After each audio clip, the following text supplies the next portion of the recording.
Well, after 18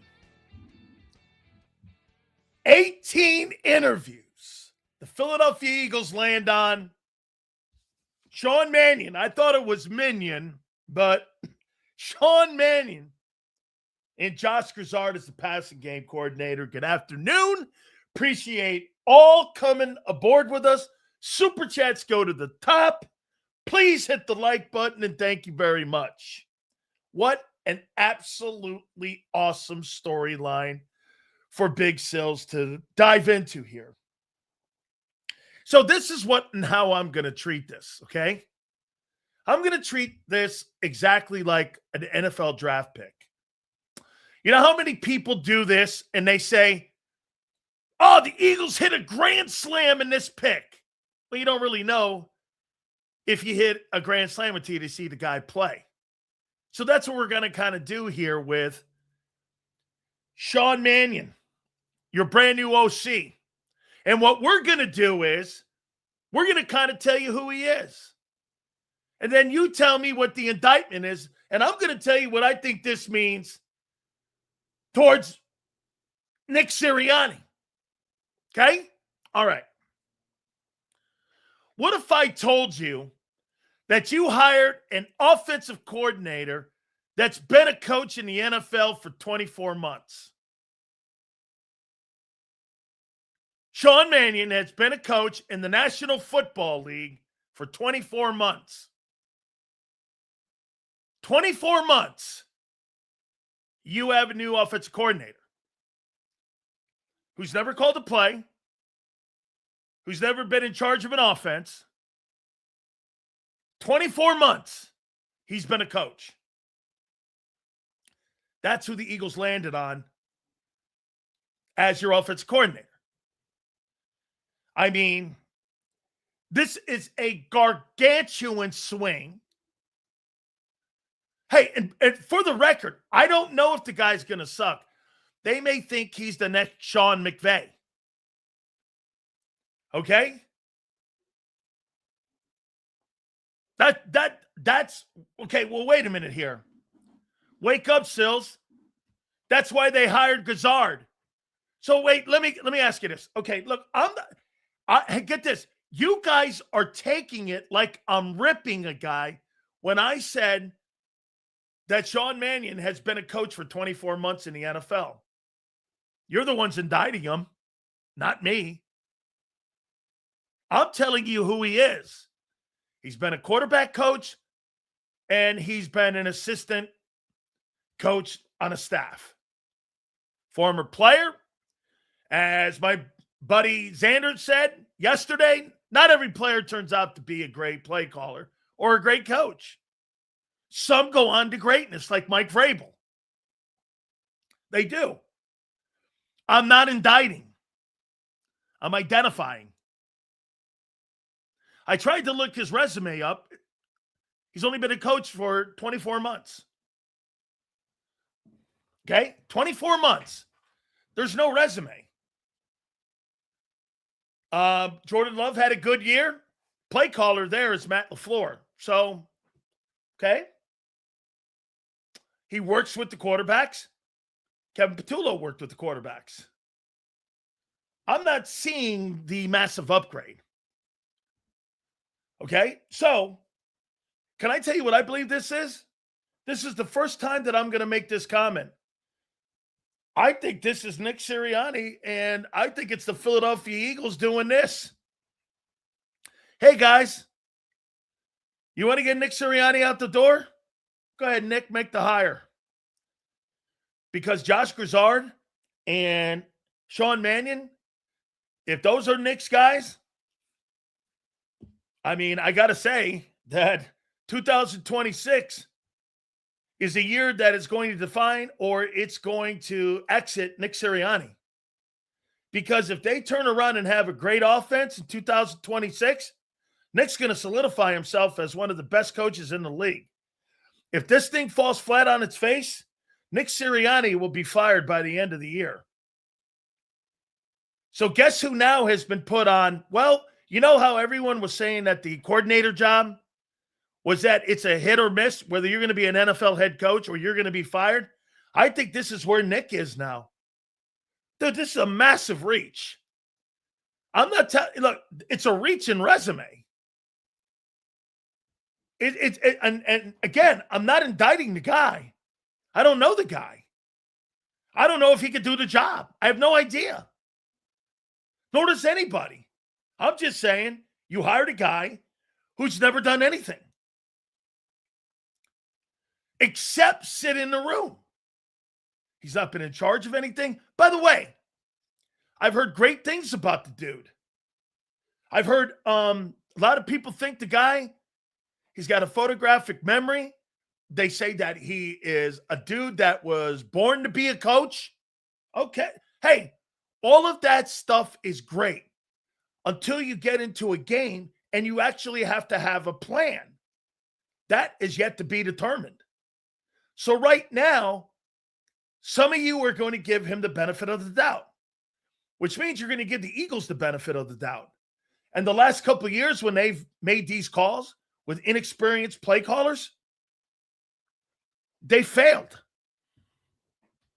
in their eyes. By the way, let's first start out with how this benefits the quarterback. How does hiring a guy with no experience help Jalen Hurts in the offense? Anybody? How does this guy help Hurts?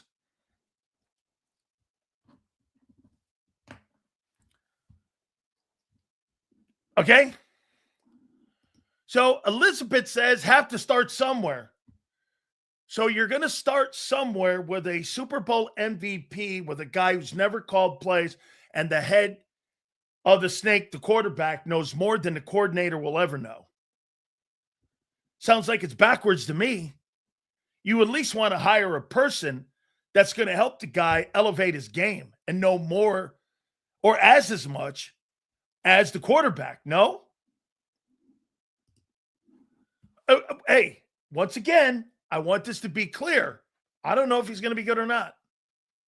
I just know that, to me, he's been a coach for 24 months. He's had 2 jobs.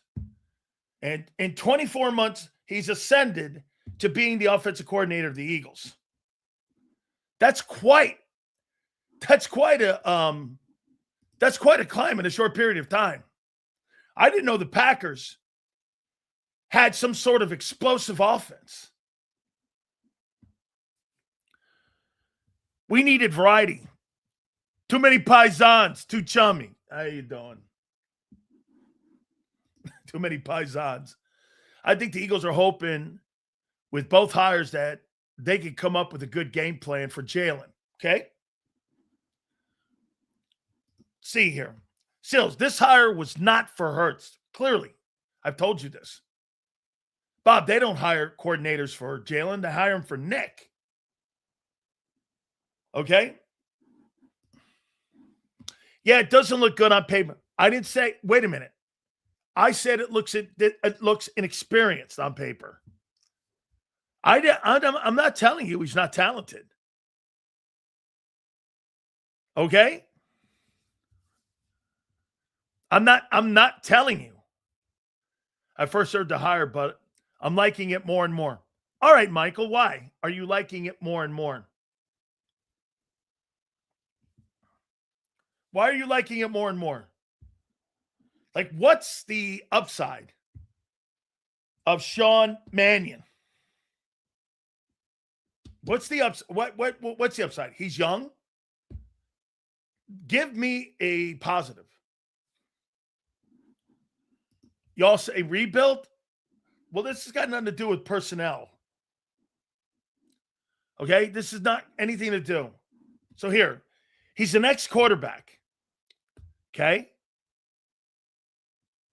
He could be that vet in the room that he missed this past year. I thought Jalen Hurts always said that Tanner McKee is awesome to have behind him. A playing experience has no impact as a play caller. None. Preparing for the position and then preparing under guys like McVay on how you prepare Yes, that I will agree with. Him being a former player means jack shit to me because he wasn't a very good one. Him preparing in Sean McVay's system does at the end of the day, that does make me have hope. Other than that, playing time means nothing. Give me one asset that he has. He helped Malik. No, that was Matt LaFleur. So wait a minute. Are you guys saying what the quarterback coach that Jalen Hurts has? You don't give any credit to him when Jalen Hurts is successful. Now you're giving Sean Mannion credit for Jordan Love having or Malik Willis having success? And Scott Loeffler, the quarterback coach in Philadelphia, doesn't get any or accountability for what happened last year? So how much do you think that Scott Loeffler, the quarterback coach in Philadelphia, has when it comes to the failures of the offense this past year?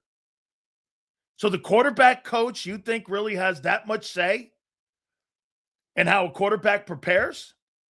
Okay. Not heard that one before. Will Sean have more say on the play calling, Sills, or no? I think he's going to. I think this is the end of Sirianni if this fails. I think the guy that'll be fired, the guy who'll be fired at the end of the season is Nick. If this thing blows up and looks like shit, Nick's fired. They may fire his ass during the year if this thing blows up. Sills, this is Nick's all or none. Best case, Mannion does what Kellen Moore did and ends up leaving. Worst case, missed the playoffs, and Nick's out completely.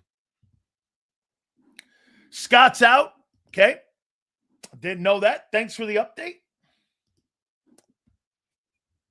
A positive is that it's outside of Nick's circle. Positive is it's outside the box. It's outside the box. This is completely outside the box. I mean, dude, this guy has nothing to offer on a resume. That doesn't mean he's not going to be good. Don't get it confused. I don't know on January 30th if this guy's going to be good or bad. How could I? I'm going by who he is. You're going by what he may be. Anything you say about Sean Mannion, who I barely even heard of, think he's a quarterback out of Oregon? Got drafted, third round guy? Okay. I don't know what to say about him because there's not much to say about him. What's the likeliness of really seeing McVay concepts in our offense? 0. That will be a tailgate sign to see how much they move off of Nick's system. They're not putting anything from Sean McVay's passing offense in this thing. By the way, let me ask you something else. Does Sean Mannion make A.J. Brown feel better about coming back and wanting to play here? Absolutely not. So you're going to have an inexperienced play caller with a wide receiver who's bitching about the offense being stagnant the last 2 years, and you've gone to the playoffs and you've won a Super Bowl. A.J. Brown can't be happy about this hire. What type of route concepts is he going to come up with for AJ? Sills, listening to another outlet, they say Mannion has full autonomy to run the offense.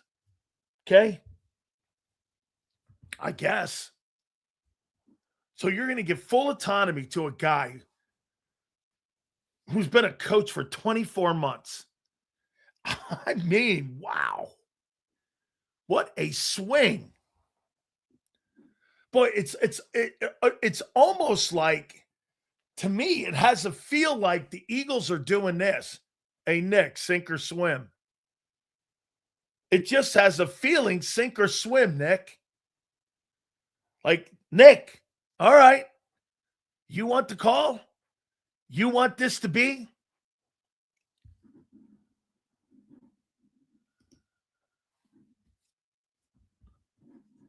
Yeah, 24 months. Photographic memory. Great. Glad he can retain things. Most quarterbacks can. Get this. There's like nothing you can say about the guy because nobody knows. Big Sills, if you have to hire OC for Nick, not Jalen, why not fire Nick? What do you possibly think that a guy who's had a job for 24 months is going to bring to Jalen Hurts? Creative thinking? He played the position? Here's what you guys have said so far. He played the position, and he's got a photographic memory. Okay. And he's a first-year guy. Okay. What else? Sills followed this. Eagles hired Mannion. Eagles trade Tanner. Eagles signed Willis. Hurts is on the clock. No trade. $50 million. That's not how that's going to work. What? Photographs from his memory, obviously. Not even Embrace has anything positive to say about the guy because he doesn't know. Hey, Flexen, I'm not sold. How could you be? Sold on what? Their word? Okay. The only way you're sold on this deal here is if you take them at their word. There's no other way. I mean, I'm not taking anybody at their word. I got to see more. I mean, take them at their word for what? A guy who's been a coach for 24 months? I'm not taking anything for that. I've never heard of such a thing.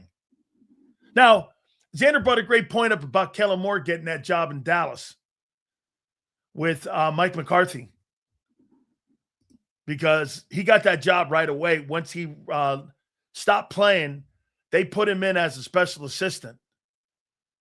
I think it took him like 3 years, though, to become the offensive coordinator. Mike relinquished his duties. I think Kellen became a coach for like around 3 years, maybe. Could have been sooner. Here's the elephant in the room. Jalen is bored with Nick's offense. Whether he can run a different scheme is yet to be seen, but he definitely is sick and tired of the straitjacket. Yeah, but, hey, Paulie, how in the world are you going to give Jalen Hurts and design an offense for Jalen Hurts when, one, you've never been in a dual threat situation before, you've never coached this style of quarterback, and you've been a coach for just a couple months. And now you're the OC of the Eagles? They hired Josh Grizzard for a reason. Now, I kind of – it's like a fail-safe. It feels almost like the real guy they wanted to hire was Josh Grizzard for the coordinating job. Because I get Josh Grizzard. I think he was a scapegoat in Tampa. I don't mind that hire, actually. They got away from the run game a little bit because they lost Bucky Irvin. I covered the Bucs this year, as many of you know. And to me, I don't think Grizzard was that bad. If you look at the first 6 games, they were 6-1. And they had beaten Houston. And they had beaten Seattle. Remember, Josh Grizzard was the OC that went up to Seattle and they won. So it's almost like, to me, the guy they really wanted for the offensive coordinating job is the former Buccaneer OC, Josh Grizzard, because Josh worked with Mike McDaniel down in Miami. That's his coaching tree. The guy they really wanted was probably Mike McDaniel. Well, Josh worked with Mike McDaniel. So it's kind of, Mike McDaniel's dude. And I do too. I think it's smart to hire him. I think the job, it wasn't the offense. The offense had a ton of injuries on the team this year. The problem with the Buccaneers this year was their sorry-ass defense. They couldn't get any pressure. They couldn't cover, and their linebackers suck. If Mannion proves to be good, can we see the Eagles pushing Nick out and making him the head coach? Eagles can't keep going through this process every 1-2 years. It'll just empower the Eagles front office to do this more and more.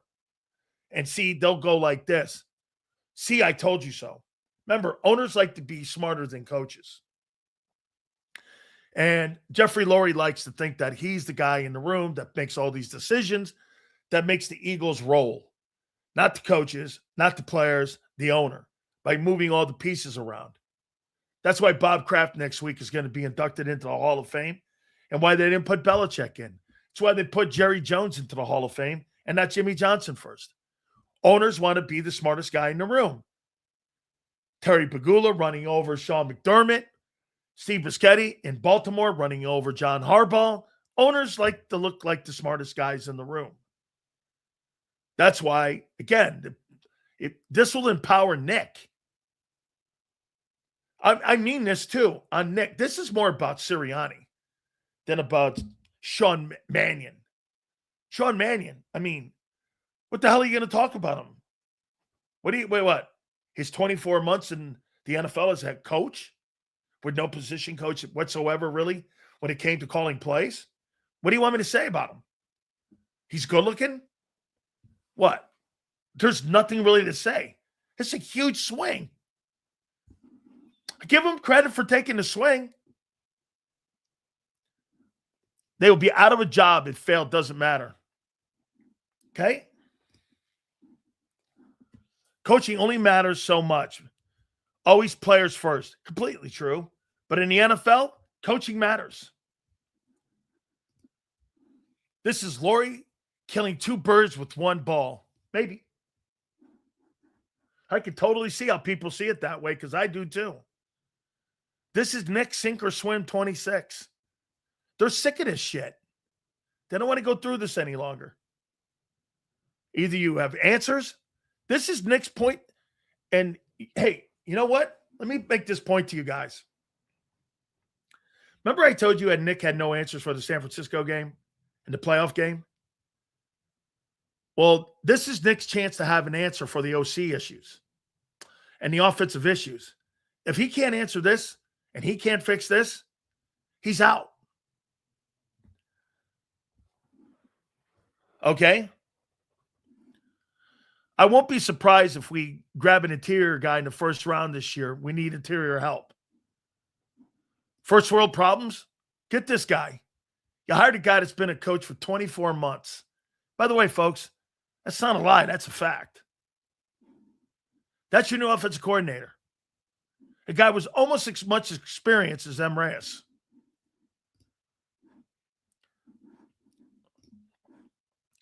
Nick just sucks at offense. 49ers game exposed him bad. And I think that's exactly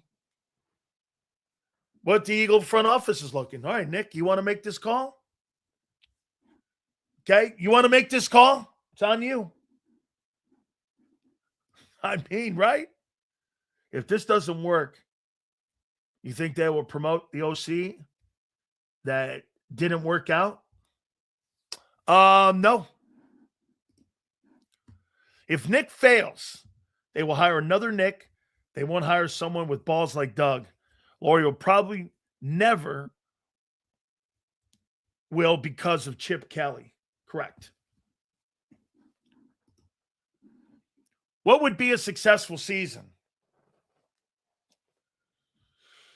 Putting yourself in a position to get to the NFC Championship game. After that, all bets are off. You don't know injuries, what have you. But giving yourself a chance, Marshall, to get to the NFC title game, I think that's a successful season for all teams. If you can get to the conference championship game. You never – like, look at Denver. Denver had a very successful season. I mean, their quarterback got hurt. And they were playing with a backup in an AFC championship game. That was a successful season. Injuries happen. Denver had a great year. Number 1 seed. Unfortunate that their quarterback got hurt. It's a swing for the fences. Gazard there in case shit hits the fan. Yeah. Get this. This is how I look at that. So you hire a guy who a year ago was not that bad. Josh Gazard. Not that bad with all the issues the Bucs had. And there were a ton of them. Okay? Defense sucked. The offense had massive injuries. Tristan Wirfs was not very good because of injuries.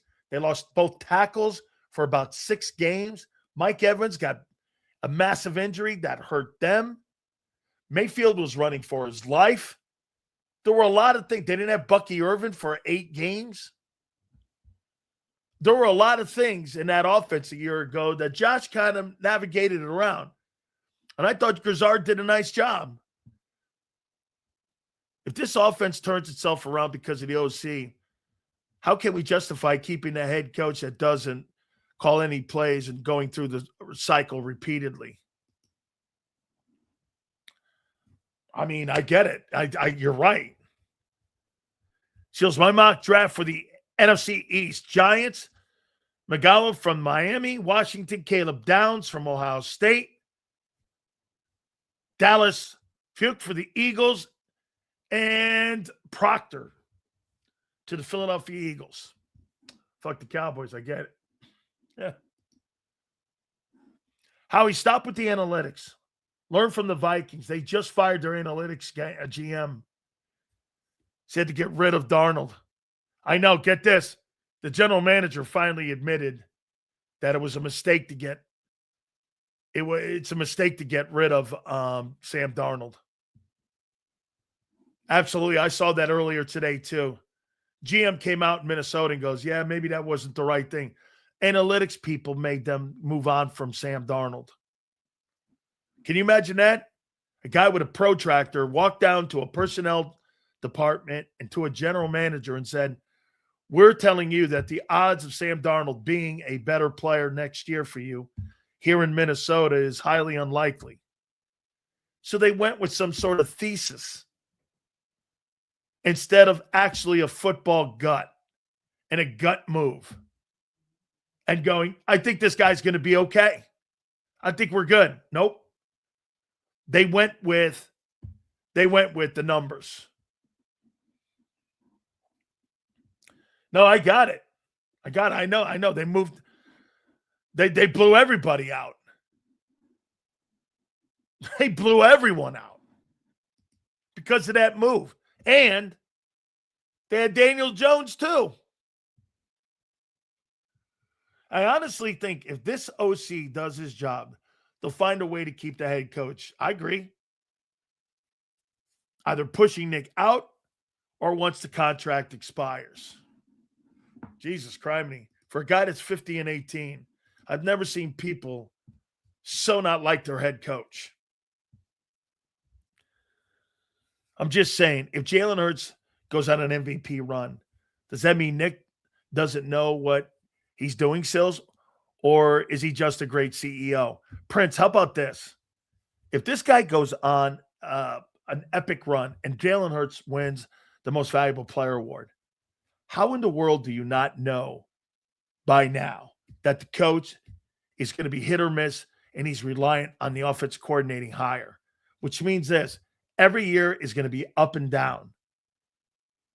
Well, if I have a good coordinator, I'm a good coach. If I have a bad coordinator, I'm a bad coach because I have no answers.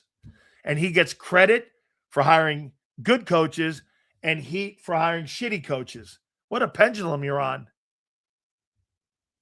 Do you want to live like that? You keep telling me Nick's a good coach. Well, how can Nick be a good coach when it's based his success on the coordinator? If the coordinator's not good, Nick's not good? Is that what you're telling me? Jesus, man.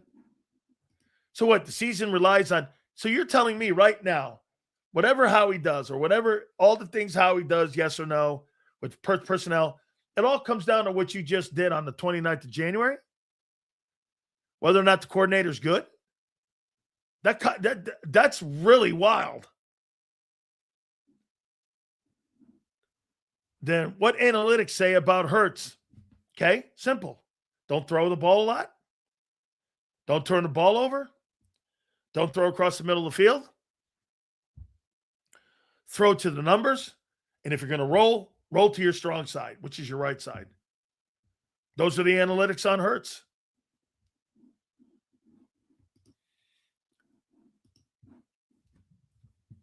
I mean, analytics say Hurts wins 70% of his games. Really? Then why is your passing offense the worst? Let's see. 6, 7, 8, 29, 30, 31, 32. So this year was the 7th worst offense in the NFL. 7th worst passing offense in pro football. Year before that it was 5th. In the last 2 years, you've had the 5th worst offense in the pocket and the 7th worst offense in the pocket. Interesting how you look at shit. Interesting. Because he's going to get the boot. Twiz, if you're talking about Sirianni, okay, let's see here.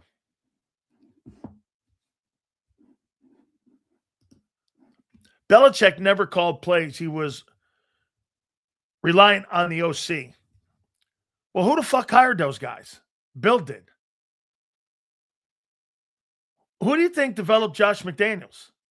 Bill did. Josh McDaniels was developed by Bill Belichick. And by the way, that was Bill Belichick's hire, was Josh McDaniels. He developed him. He also developed Charlie Weiss, who won a Super Bowl. He also helped develop Romeo Crennel. Some of you people have no idea what you're talking about. Sills, would you bring Beck? I would not bring Becton back. I'm over that. Sills, would you draft an OT or bring back? I have an interest in bringing back Isaac Seumalo. Okay? People complain about the passing game, then complain about hiring 2 passing guys. Nobody's complaining. You hired a guy who's in the league as a coach 24 months. Complaining? I'm pointing out. Who's complaining? If you're listening to it that way as a complaint, I didn't tell you if he was going to fail or not. How the hell would I know? I'm just telling you who. What you don't like is me pointing out who he is. Hey, Sills, they say he's smart, right? Hey, Sills, they say he's got really an understanding of the game. Great. Has he ever called plays? No. How many months and years has he been a coach? 24 months. Okay? That's who he is. Seals, like Nick or no? No. I think he's a bullshit artist. Charlie Weiss was my Pop Warner coach. I love it. Hurts is proven and needs support on the offensive side of play calling because that's the only position that hasn't been consistent. Your favorite quarterbacks get the same play callers for years at a time. Yeah. Not in Philly. Sills, isn't this hire like Patullo Johnson? Yeah, completely. It's the same thing. Oh, wait. Yeah. But those guys had a little more time in the NFL as a coach. Yes. Can we see Hurts move around in the pocket and throw Sills instead of having Jalen in the pocket, move him around in the pocket? I've always said that. I'd like to see him out in the perimeter more, but I don't know if he throws all that hot and is all that accurate on the run. He does make some plays, though, on the sidelines. I'd like to always, I mean, when you're smaller, I'd like guys getting out. They don't do that a lot with him. And they really haven't done that a lot with him. Sills, Andy Reid never called plays prior to coming to Philadelphia. You know, right? Well, let me take a look at that for a second. I've seen that comparison a lot. Andy Reid. Let's see how many years Andy Reid was a coach before he became an offensive coordinator. Well, he couldn't be the offensive coordinator in Green Bay. Why? Because Mike Holmgren was. So he started his coaching in 1982. He ascended to the quarterback coach and assistant coach in 1997 with the Green Bay Packers. Then he became the head coach in 99. And that's where he started calling plays, really, the Andy Reid way. So it took him about what? It took him roughly 15 years to get that position for him to call plays. Okay. A little bit of a climb there for Andy to get to that role. How many years, too, did Andy Reid stay in the Mike Holmgren system? From 92 to 98. This guy's been a coach for 24 months. How is everyone making out in this snow? A lot of people telling me, man, it's crazy up north. Hurts is not a pocket passer. Just move him around. Uses mobility to throw the ball. Well, so Sean Mannion has coached that style before? Where? Let's see. Let me take a look at. Let's just go to Jordan Love. Take a look at Jordan Love. Jordan Love.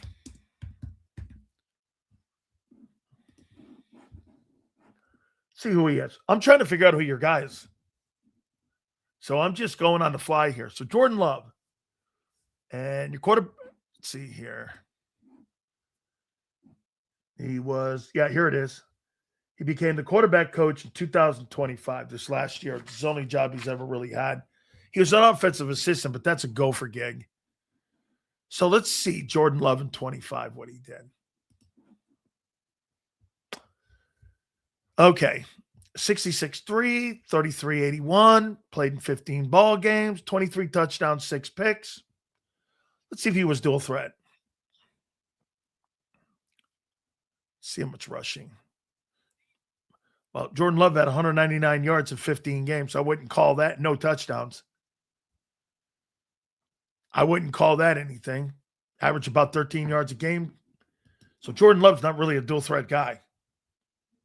So quarterback's coming in dealing with a dual threat dude who doesn't want to be a dual threat person any longer. Okay? So far I'm not seeing the connection. Now, then again, Kellen Moore didn't add up when they hired him. Remember something. Kellen Moore didn't utilize Hurts that year. He utilized Barkley more. Barkley was the linchpin. Barkley was the guy who touched the ball a ton. Hurts was kind of the caboose in that. 18 TD passes, 2,900 yards passing. The guy, the bell cow in that offense in 24 was Barkley. So he went away from Hurts. It's almost like Kellen Moore, the second dude in the huddle, was the quarterback. Okay, Malik Willis was dual threat. So you're giving all of the credit to Malik Willis's success in 2025 to Sean Mannion and not Matt LaFleur? I mean, okay, is that how you see it? We're going to see less of Barkley. Well, I think if you see less of Barkley, you'll win 7 games. Manning coached Senior Bowl and offense showed pre-snap motion and moving the pocket. We can only hope. Depending on who the quarterbacks were in that Senior Bowl, to me, that's not going to really tell you anything until he gets here. Remember, these guys are going to build the offense around Jalen's strengths and weaknesses. Only took 2 years. Must be something we don't see. No doubt. The Eagles Think he's a superstar. Absolutely. Ramir, no doubt. They are taking a gigantic swing. That guy's somebody special. They think he's special. They might be right. They completely could be right. But don't sit here and tell me you made a great hire. Based on what? Now, if you want to go down the conversation of, hey, Sills, would you rather have them take a big swing or take a safe swing? Depending if my job was in jeopardy. Why would Nick take a big swing like this? He's 50-18. There's some noise in the building on why you take gambles like this. This is a gamble. Nick must be hearing the whispers about his job. For a team that doesn't like to gamble and risk averse, how is this risk averse? Make that make sense. They believe in risk averse offense, right? So you hire a guy that's been a coach for 24 months? It doesn't make sense. Les Barkley? We seeing then, right?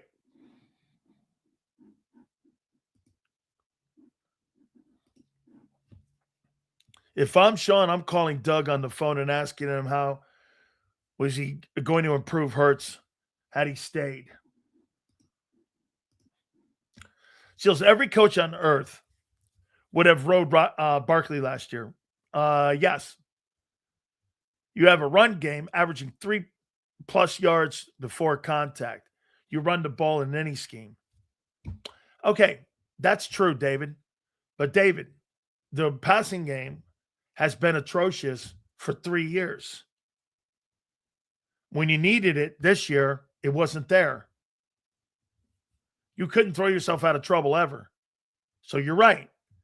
If your run game's not there, you're not winning ball games. You're just not. And you're not winning playoff games. Yeah, I can't wait until we get some 40-degree weather because so you think Iverson would dominate the NBA today? I think Allen Iverson would dominate any NBA decade or year. Iverson's one of the greatest players that's ever played. I heard this, and it looks like the Winter Classic in the outdoor series. You guys have to see the rink. It's a treasure map on Sunday when they play the Bruins. You got to take a look at it. Unbelievable. It's got all the players' names like in coves and like what is it? Valensky. It's like Valensky Cove and all that. So I mean, yeah, they got a bunch of really great things in store for that Winter Classic on Sunday. Sills, do we give the O-line the benefit of the doubt? Yeah, I do. I let them get healthy. Yeah. Dude, Martin, yes. Do I think they're going to play shitty like that, all of them, this year? No. I do not. But here's the problem. Here's something that's really wild, though. So they fired Jeff Stoutland from being a run game coordinator after winning a Super Bowl and having the greatest running attack of all time. And they fired him six games into the 25 season. Who made that call? So you fired Stoutland. Here, guys, correct me if I'm wrong. So last year, after the Super Bowl, right? And I'm just going to go on the offensive side. You hired Kevin Patullo, replaced him because Kellen Moore leaves for the Saints, right? Zero play calling, right? 6 games in, reportedly, Jeff McClain, all these guys are saying Les Bowman, all them guys are saying roughly around week 6, Stoutland got demoted. So Kevin Patullo gets hired, no game experience. You demote Jeff Stoutland after game 6. Then you fire Kevin Patullo at the end of the year, and you hire a guy who's been the coach in Green Bay for only 24 months, and the Eagles name him your new OC. That's what you've done in your hiring on offense in the last year? I mean, is that not what's happened? Like I said, I don't even have an opinion on it. I'm just telling you, is that what they've done? So you hired a guy February 19th of last year. 11 days after you won the Super Bowl, you hired him, right? 6 games into the season, you demoted Jeff Stoutland, one of the greatest offensive line coaches of all time. You fired Kevin Patullo 19 days ago. Now you hired a guy who's only been in the league 24 months as a coach. Man, wrap your head around that.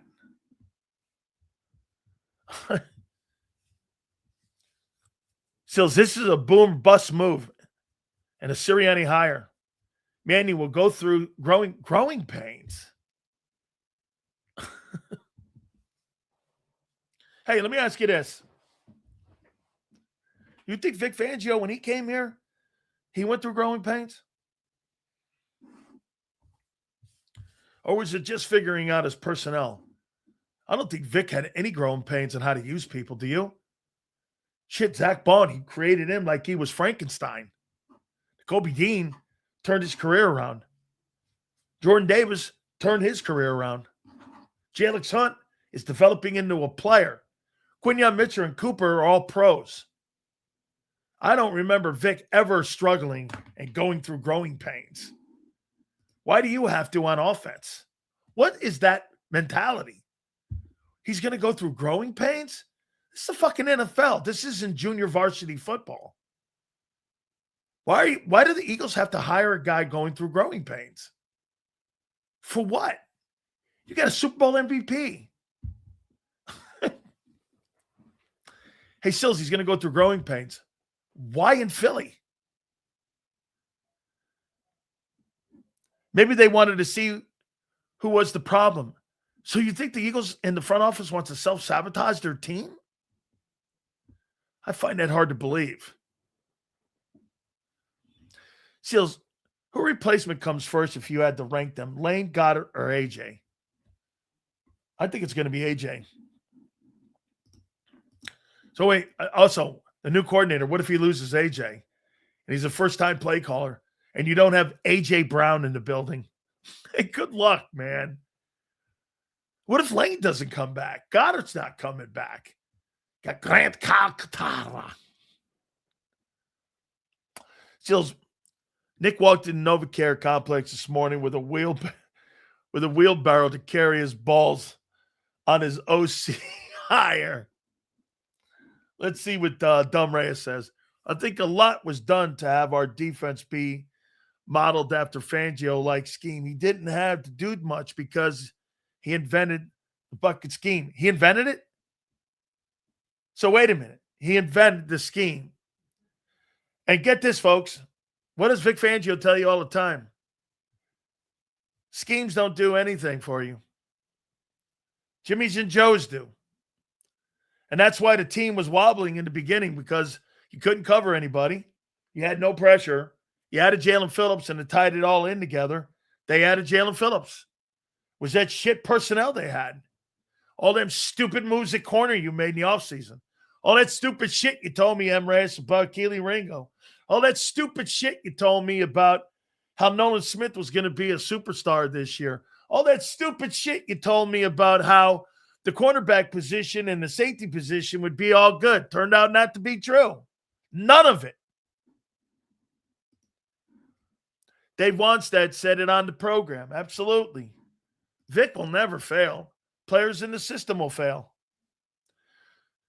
No way AJ's happy with this hire. No way he's happy. Hey, get this. So you're AJ Brown, new coordinator coming in. You're talking to Mike McDaniel. Guy spreads it around. Jalen Waddle, Tyreek Hill. Guys are doing all that. You got Brian Dable, worked with Josh Allen, going to move Hurts around, get me open. Then you land on Sean Mannion, who's never called to play, and has got less experience than Kevin Patullo. If you're A.J. Brown and Devontae Smith and Dallas Goedert, how you feeling?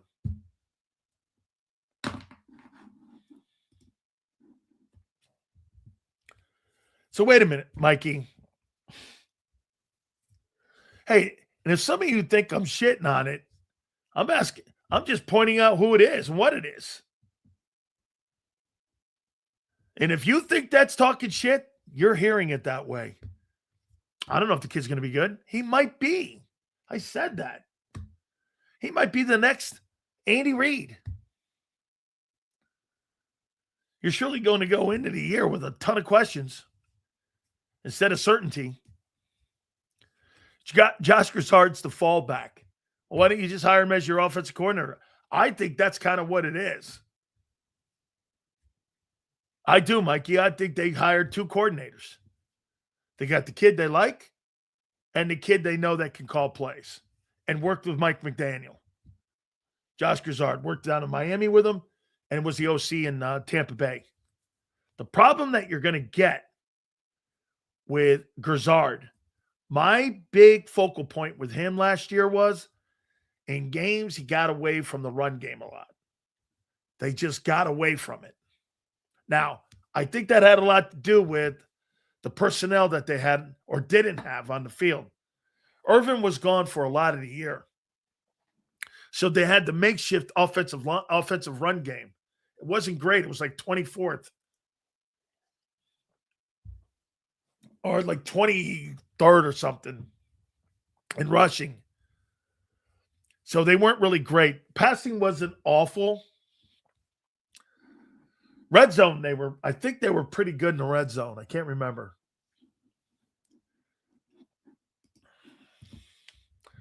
Doesn't matter how good the new OC is. The quarterback doesn't want to run, can't throw the ball. Well, you got problems. So the reason I said growing pains was because he's never called plays in the NFL, not the talent. Once again, dude. Yeah. They were great until everyone. Yeah, they were. Bucks were at the top of like many, many categories. Many categories. Okay? Many categories. Thank you. So there's a lot of things pissed me off this year, but finding out about the demotion of the best offensive coach you have on offense, that was headed by two wide receiver drinking buddies, takes the cake. Disgraceful. Dude, I don't get the demoting of Jeff Stoutland. 6 games into your season, coming off one of the greatest years of all time. I don't get that. I mean, who made that call? Nick? Boy, this got, you know what this has all over it? This has Nick. You suck, you're fired. Nick, you win, this will solidify you here for the next 7 years. I think this is a crossroads in Nick Sirianni's career as a coach in Philly. You're either George Seifert or you're somebody like John Harbaugh or somebody like that, Mike Tomlin. We're going to find out. He's either going to be George Seifert or he's a product of the environment or that guy is going to be fired at the end of 26. Past records don't mean shit this year. That's what I think this hire says. I agree. Hey, this looks like Nick, and I didn't ever think he picked his coaches. Well, He didn't hire Vic. That was something that they were trying to do for years. Dolphins just got to him first. Why not? He won 2 Super Bowls in 105 games and 35 losses and was in 5 conference title games. And they fired him at the end. Because you want to try to tell me that Nick's some sort of savant. George Seifert did 10 times more than what Nick Sirianni ever did. And he got fired with a better record. Guy won 100 ball games in 8 years in San Francisco. So those records, how an organization sees you is completely different than how you see them. You see the record. The organization works with those guys. They know who they are. I saw Marty Schottenheimer win 14 ball games one year in San Diego. He went 14-2. They fired him. You know why? The general manager, A.J. Smith, and he debated on who to get rid of, Drew Brees or Phillip Rivers. Guess who Marty Schottenheimer wanted? Marty Schottenheimer wanted Drew Brees to stay in San Diego. And he wanted them to move Phillip Rivers. Well, if Drew Brees had stayed in San Diego, that team may still be there. And I liked Phillip Rivers, but Brees was the better quarterback. And they fired him over that. They were 14-2.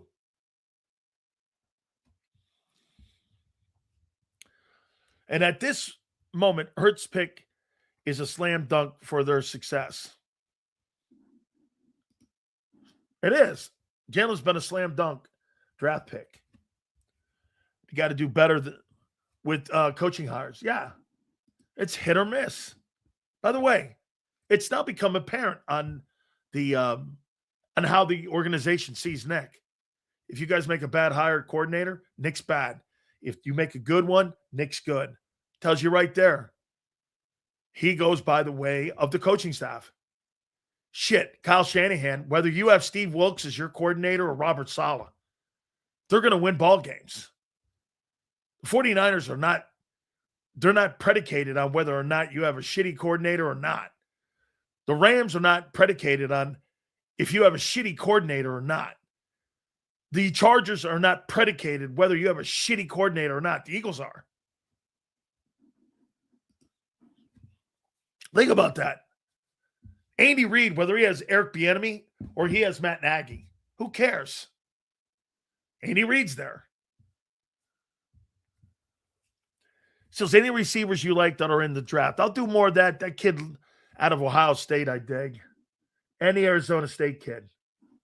So do you think next week Stoutland tells the Birds to F off? I sure hope not.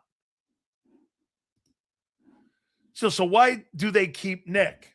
Because he's a good guy in the room that institutes their game plan. Whatever they want, he installs it. Now, this hire kind of has it kind of looks like Press Taylor stuff. But it's like the front office gave Nick his way. Instead of fighting Nick on Press Taylor, like I'm using Press Taylor's name to make the point. It's kind of like they said, okay, Nick, you want this? This is you then. It just seems like that. Okay?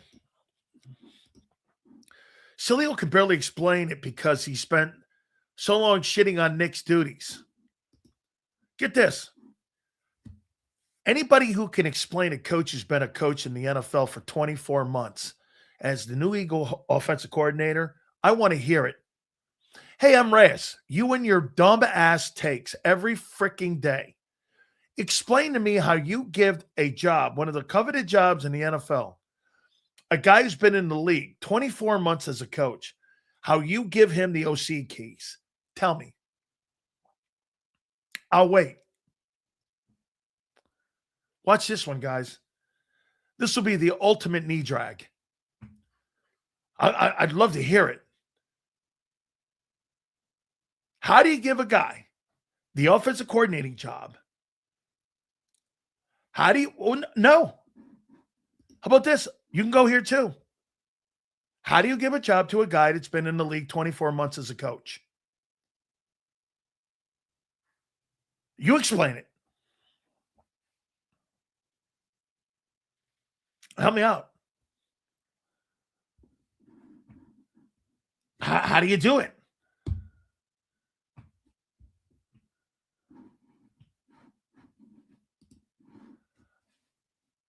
You're talking about Nick? I still think Nick's a putz. Oh, you're talking about Nick.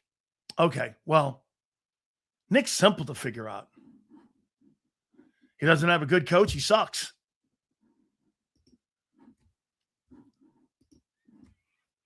Because Green Bay is the only team to solve our current problem. Mediocre weapons, bad O-line, and a mobile quarterback and weak passing skills.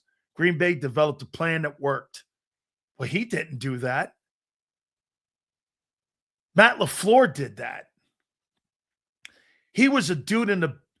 Dude, he's no smarter than Kevin Patullo. What makes you think he's a better coach than Kevin Patullo? On January 30th. Hey, let me ask that question. How many people in here think that Sean Mannion's a better coach than Kevin Patullo? How many people believe that? I don't.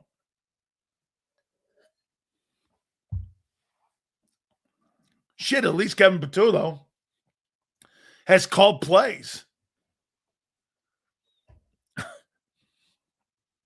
Hey, by the way, I'm not telling you he's worse. I'm just saying, how can you make that conversation? And Reyes, you're an imbecile. I can't believe how bad we fumbled the bag post Super Bowl. I mean, like I pointed out, I want to show you an almost. It's not a year yet. Okay. Okay. I want to show you February 19th makes a year. You hired Kevin Patullo. This is your offensive hires that you've done that were significant. February 9th, you hired Kevin Patullo. 6 games into the 25 season, you demoted Jeff Stoutland. The end of the year, you fired Kevin Patullo like the Tuesday on Black Monday week. You fired his ass. Now you've hired a guy who's been in the league as a coach for 24 months. That's your process of where you got to right now on your coordinator changes. That's not an opinion. That's what you've done. How's that sound?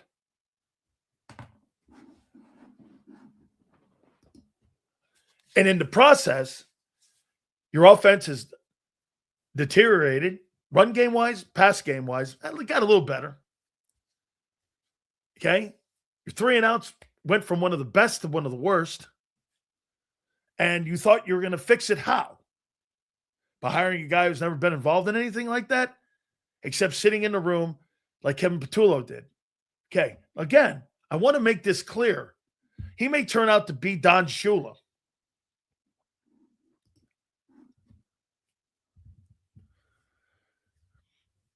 Green Bay fans say Mannion is a head coach material. I was told Brian Johnson was. I was told Kevin Patullo was going to interview for the New York Giants job. You guys remember that little thing? That the Eagles contacted the NFL Network to put some bullshit story out? I thought Kevin Patullo was going to be interviewing for the New York Giants job. Remember that story? I remember it.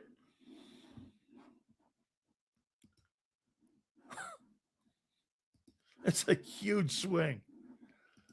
Good for them. Put your head coach on the firing line. With this gigantic swing, this is on Nick now. Whether, he goes to the guillotine or not, this is on Nick.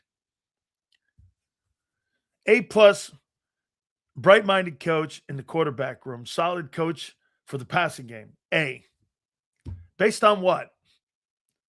He's 24 months in the league? Okay.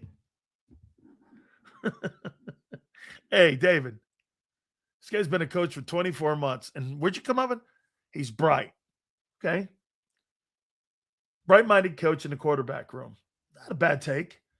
Solid coach for passing game. How do you know that? He was a coach for 1 year with the passing game. 1 year. How do you know that? Are you assuming that given the benefit? Okay.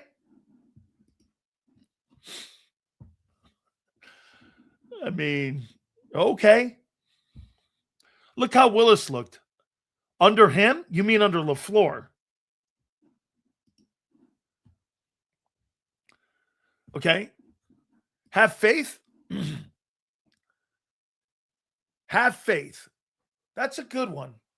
Have faith. Is faith the plan? Hey, Leon, I got it. Like you said, Sills, why did they even fire Petula? Should have just kept his ass there. I see no difference. I don't either. And at least Kevin Petula had a year experience. He's in the room. AJ liked him. Devontae liked him. Everyone reveres him. Actually, has he been fired? Tab? Chicks drink tab. No one knows what Mannion is. Will be. Correct. That's my problem. I'm leaving it at that for now. Okay. Head coach and quarterback one, give me a lot bigger questions to resolve. So then you agree with me, Dime, when I said the Kevin Petullo hire or fire, whatever, was a meaningless fire.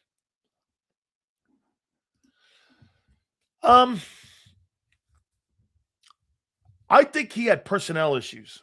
So here, they lost Tristan Wirfs, Mike Evans, and a shitload of personnel on offense for a first-time play caller. I don't think he did poorly. I think Todd Bowles did. Todd Bowles' defense was the reason the Bucs didn't make the playoffs. Offense was shaky at times. They got a little bit away from the run game. But again, as I said, Bucky Irving got injured, and he wasn't there for about 8 games. That really hurt the Bucs. They were 6-2 at one time. Then the injuries came, and they fell apart. Playing pretty good ball. They beat the Texans. They beat Seattle. They've got some pretty good victories on that schedule that they took care of business. They beat Carolina, who beat the Rams. Carolina playoff team. They just wobbled because of injuries. I don't think Josh Grizzard's a bad hire. I don't. Actually, I like that hire more than I do this thing. I do. If AJ stays, the guy has influence in the playbook. If AJ goes, zero change coming. I hope he knows how to call it with rhythm. That's what we missed most. Sills, LaFleur glazed donut Mannion. If he was all that, why did he watch him walk out the door? Yeah, well, he wants to give him look, a lot of those coaches, Mr. Hill, want to give guys opportunities at advancing. You become an offensive coordinator, that's a big deal in your resume. And especially, here's the impressive thing about the hire, how young he is. See, Nick must have seen something in him. Now, remember something. Nick respects Matt LaFleur. Matt LaFleur was in that Shanahan coaching staff in Washington. Let me take a look at something here. Matt LaFleur.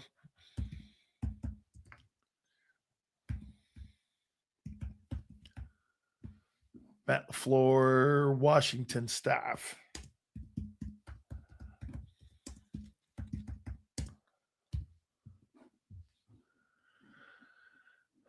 Okay, so Mike McDaniel, Kyle Shanahan, Raheem Morris, we're all on that coaching staff. 2010 to 2013. Josh Grizzard worked with Josh McDaniels in Miami. And Sean McVay was also in that staff. So they've worked with all that, okay?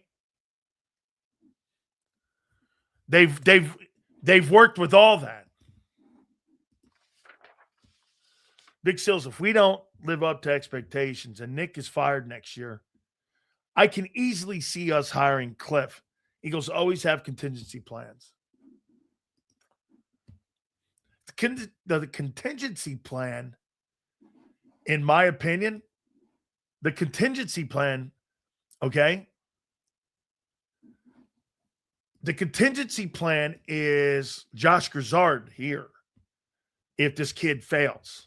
I don't know if he will. Big Sil, yes. Mannion is moving up quickly to even for an OC, Sills. He's a very, very young, and most guys ascend to coordinator in their late 30s, not early 30s. It shows he's a lot of potential. Just depends on his plan. How about this? I completely agree with everything you're saying, K-Gun. Potential means he hasn't done it. Correct? Okay? I have no problem with anything you said there. As a matter of fact, I endorse what you say. But when you say the word potential to me in anything in life, you haven't done it. And if you're going with the potential, this is like a draft pick. Tell the people who the guy is right now. It's all I'm saying.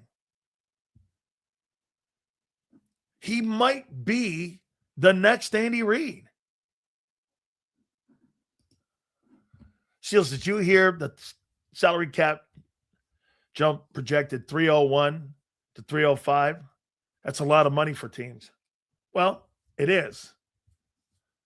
But here's the problem. Salaries are escalating at a 26% clip compared to the cap raising 19%. The salaries are outpacing the increase in the cap. So market value for players in free agency this year is going to continue to escalate. Position players like that Milton Williams deal you saw a year ago at 26, that's now going to float up to around 28.9. So all those positions, remember, when the cap raises, salaries raise. So it's outpacing the cap's raise. 305 is a nice number. I think it was, what was it? 290 something, 289. So it's going to go up roughly around $7 million. Right? $17 million, I think it is. It's going to go up. So the salaries and the escalation of the salaries is still outpacing.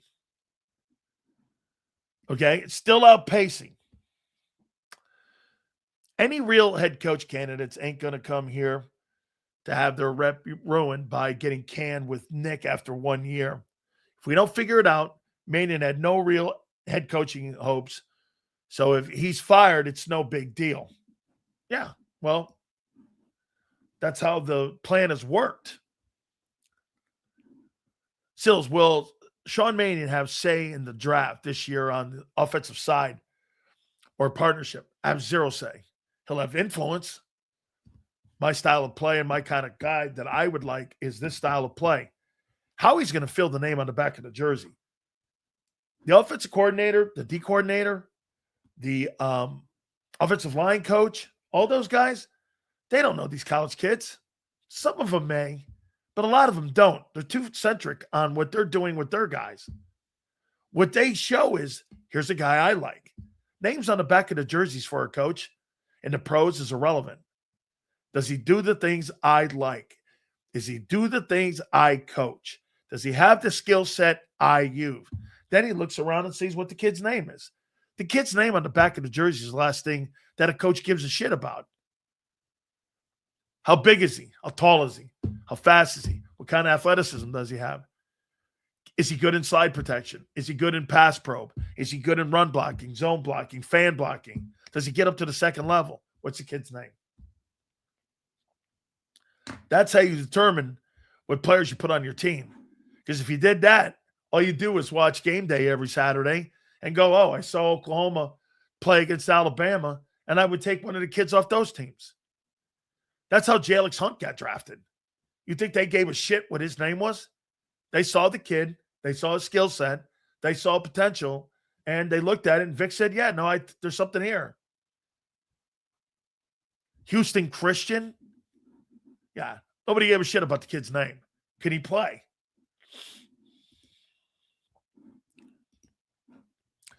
Even Fangio doesn't have say. No, when Fangio was told that Adoree Jackson was on the team, he goes, yeah, I don't know. He just showed up.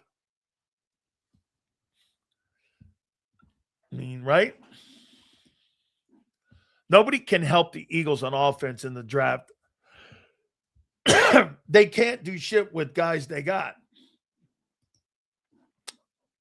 Silson was 279 in well, that's a pretty big increase then. That's $25 million. Usually that cap goes up about $18 million. That's pretty significant. It usually goes up 18, 19 million. For it to go up about 25 million, that's pretty good. 26 million bucks. That's going to help out, by the way, whether or not. Now, remember something with the Eagles on Jalen Phillips. Signing Jalen Phillips is not going to be the price tag. It's going to be what the Eagles want to do. Yeah, I'm good with that.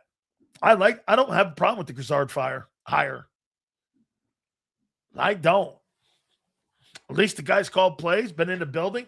I think he was a scapegoat in Tampa. I covered the team all year. I thought it was more that shitty defense than anything. Senior Bowl is my favorite thing every year. Yeah, well, because you get a chance to see some of the players that are in smaller schools or schools you hadn't seen play against bigger people, and you get a sense of what your draft looks like coming up in April. Eagles actually have one of the best scouting operations in the league.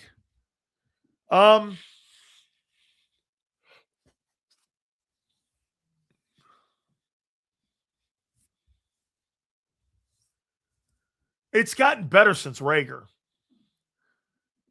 Okay? You've drafted an edge that's good in Hunt. You've never really drafted corners. You got two in one draft. The two defensive tackle positions. I said this today. Somebody brought up on the Tampa show about Milton Williams. I said for the life of me, how you have to justify one thing in scouting. One thing I hate about, justifying. The Eagles not only had to let Milton Williams go because of money, they had to let Milton Williams go because they had to justify the two picks at D tackle in back-to-back years.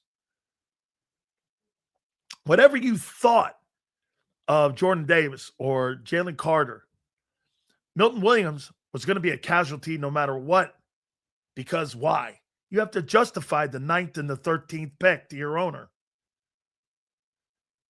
Jordan Davis is not a better player right now than Milton Williams. They're the same age. He's more versatile. I could do more with him. I could slide him up and down the line of scrimmage. Jordan Davis is limited. He's going to be a 1 or 0 technique his entire career. Now, combine him with Carter on the other side, you're looking more at the tandem there. And that tandem's probably going to cost you about $50 million. You got to justify that to your owner, why you are going to pay $26 million to a defensive tackle like Milton Williams.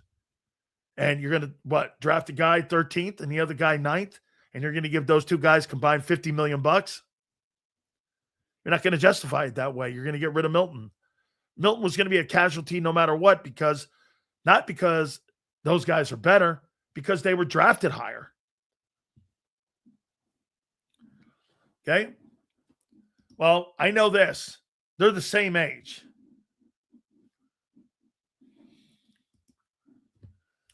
Sills, is Dean a hit or miss? Well, I'm going to compare him to Kalijah Cansey. So Kalijah Cansey's a defensive tackle in Tampa who's got great ability when he's on the field. He misses half his career. So to me, I'm not building my football team around him. I think he's a bust. But Sills, he's good. I know. Well, shit, son. If you show up to work half the days, are you a contributor to your company? I'd rather take a guy that shows up every single freaking day. He may not be as talented as that guy. At least he shows up. Dean's not a bust. So here, let me show you something. Dean's not a bust. Okay? Well, here, let's take a look at this. Kobe Dean.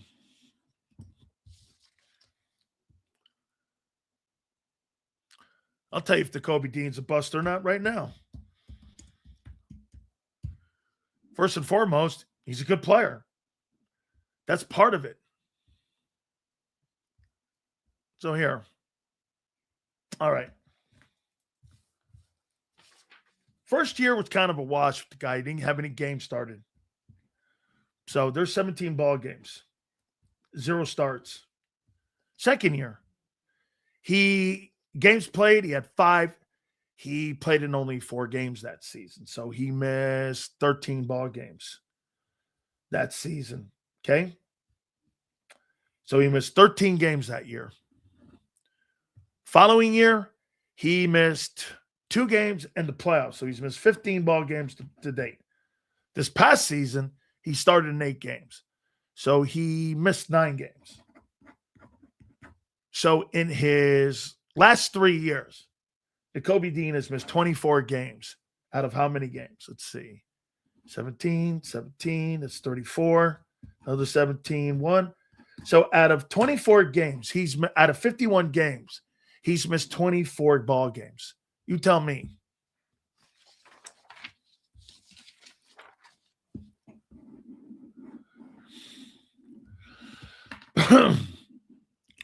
Hey, could play right there. Hey, that's wonderful, man. He could play right there with Shador. Fantastic. Him and Shador. Do you think it's more important for this OC to get the run game going? I know injuries hurt, but the run scheme was just as bland as the pass. Yeah, you got to get the run game going. Yes. Davis, least injured for those 4, but he still goes milk carton way too often. Even though 25 was better. 25 was really good. If the Giants draft Carnell Tate, definitely have a problem. Carnell Tate, Malik Neighbors, the left tackle's great. Probably have to fill in some more old linemen. Got to get a run game going in New York. The defense would improve big time. Dean has played hard under Vic, but he's undersized and gets hurt like our edge rusher. Yeah. I mean, like I said, last 3 years, out of 51 ball games, he's missed 24. You tell me. I don't know. Paying $17 million for that? I think he'd be a great replacement for Levante David. Cheaper price in Tampa. Play for Todd Bowles. And you probably get him for $8-9 million bucks instead of paying $17 million. I can see him down there in Tampa. Putting Hurts and Shador in the same sentence is criminal. Well, they're both Pro Bowlers. You can't do that. So no matter what, you think of Hurts. No, we're talking about the Pro Bowl. The 2 Pro Bowl quarterbacks are Jalen Hurts and Shador Sanders. What do you want me to say? Yeah, we live in an era right now, and we live in a country right now where Belichick's not a first ballot Hall of Famer, but Shedeur Sanders is a Pro Bowler and was named to the Pro Bowl before Hurts.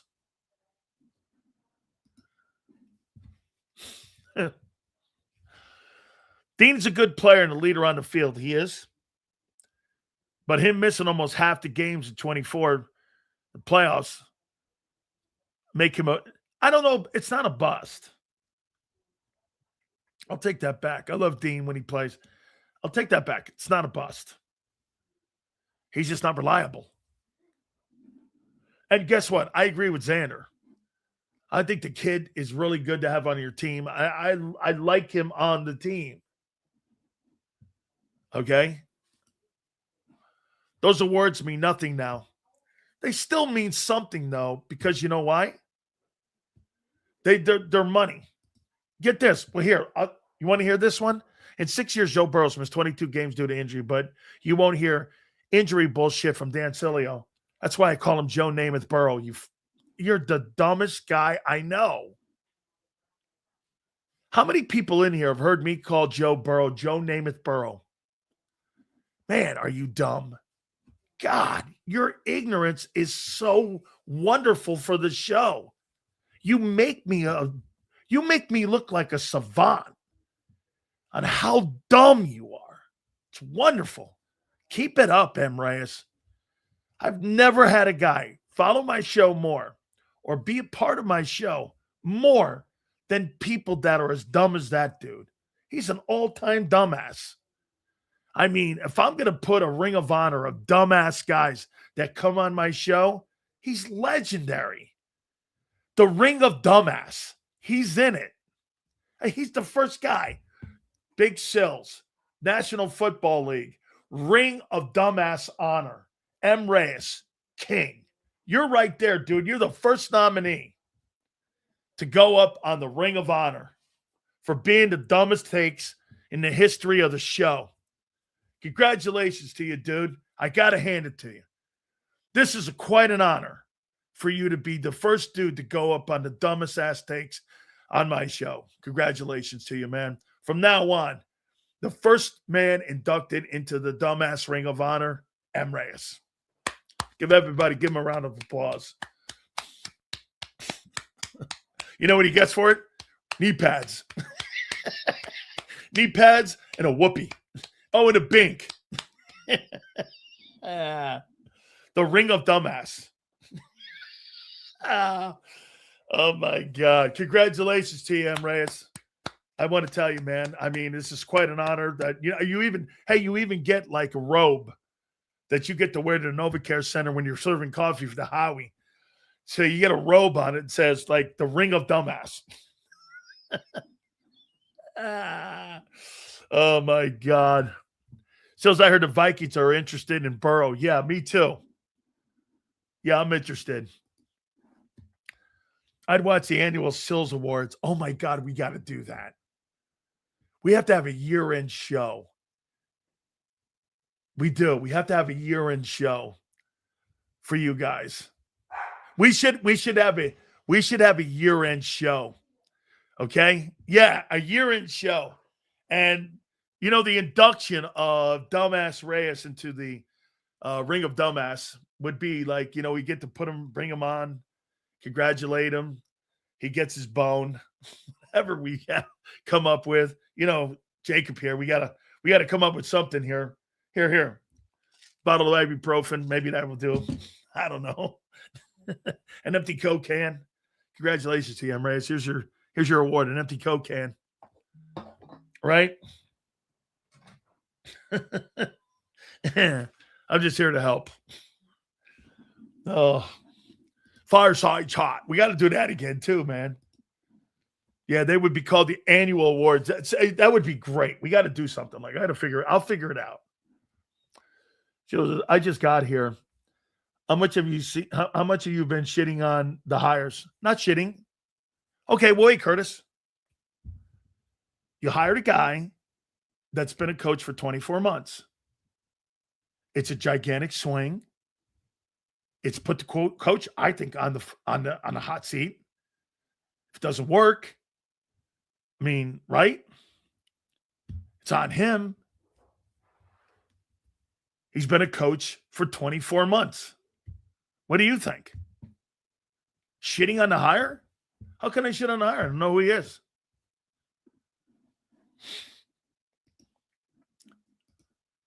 Seat is burning. Yeah. And listen, I said this too, Curtis. This guy might turn out to be Andy Reid. Okay, good. I'm glad somebody said this. Why do you like to move? No ripping. Oh, wait. Why do you like to move? Oh, yeah, we got to get Bob Lang into that dumbass Ring of Honor. Why do you like to move? I'm assuming.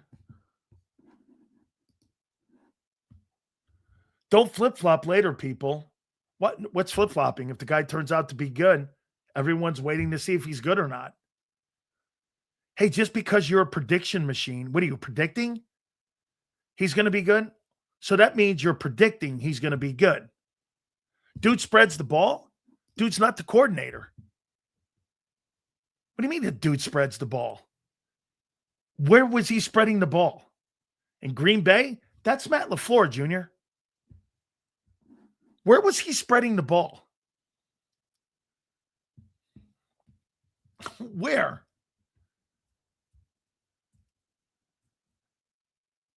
Dude spreads the ball around? He'll teach Jalen footwork. So after 6 years, Jalen doesn't have footwork? Where was Nick? Where was Shane? Where was Kellen? So in 6 years, Hurts in his 7th year is going to be taught footwork. Wrong what? Wrong what? Wrong what?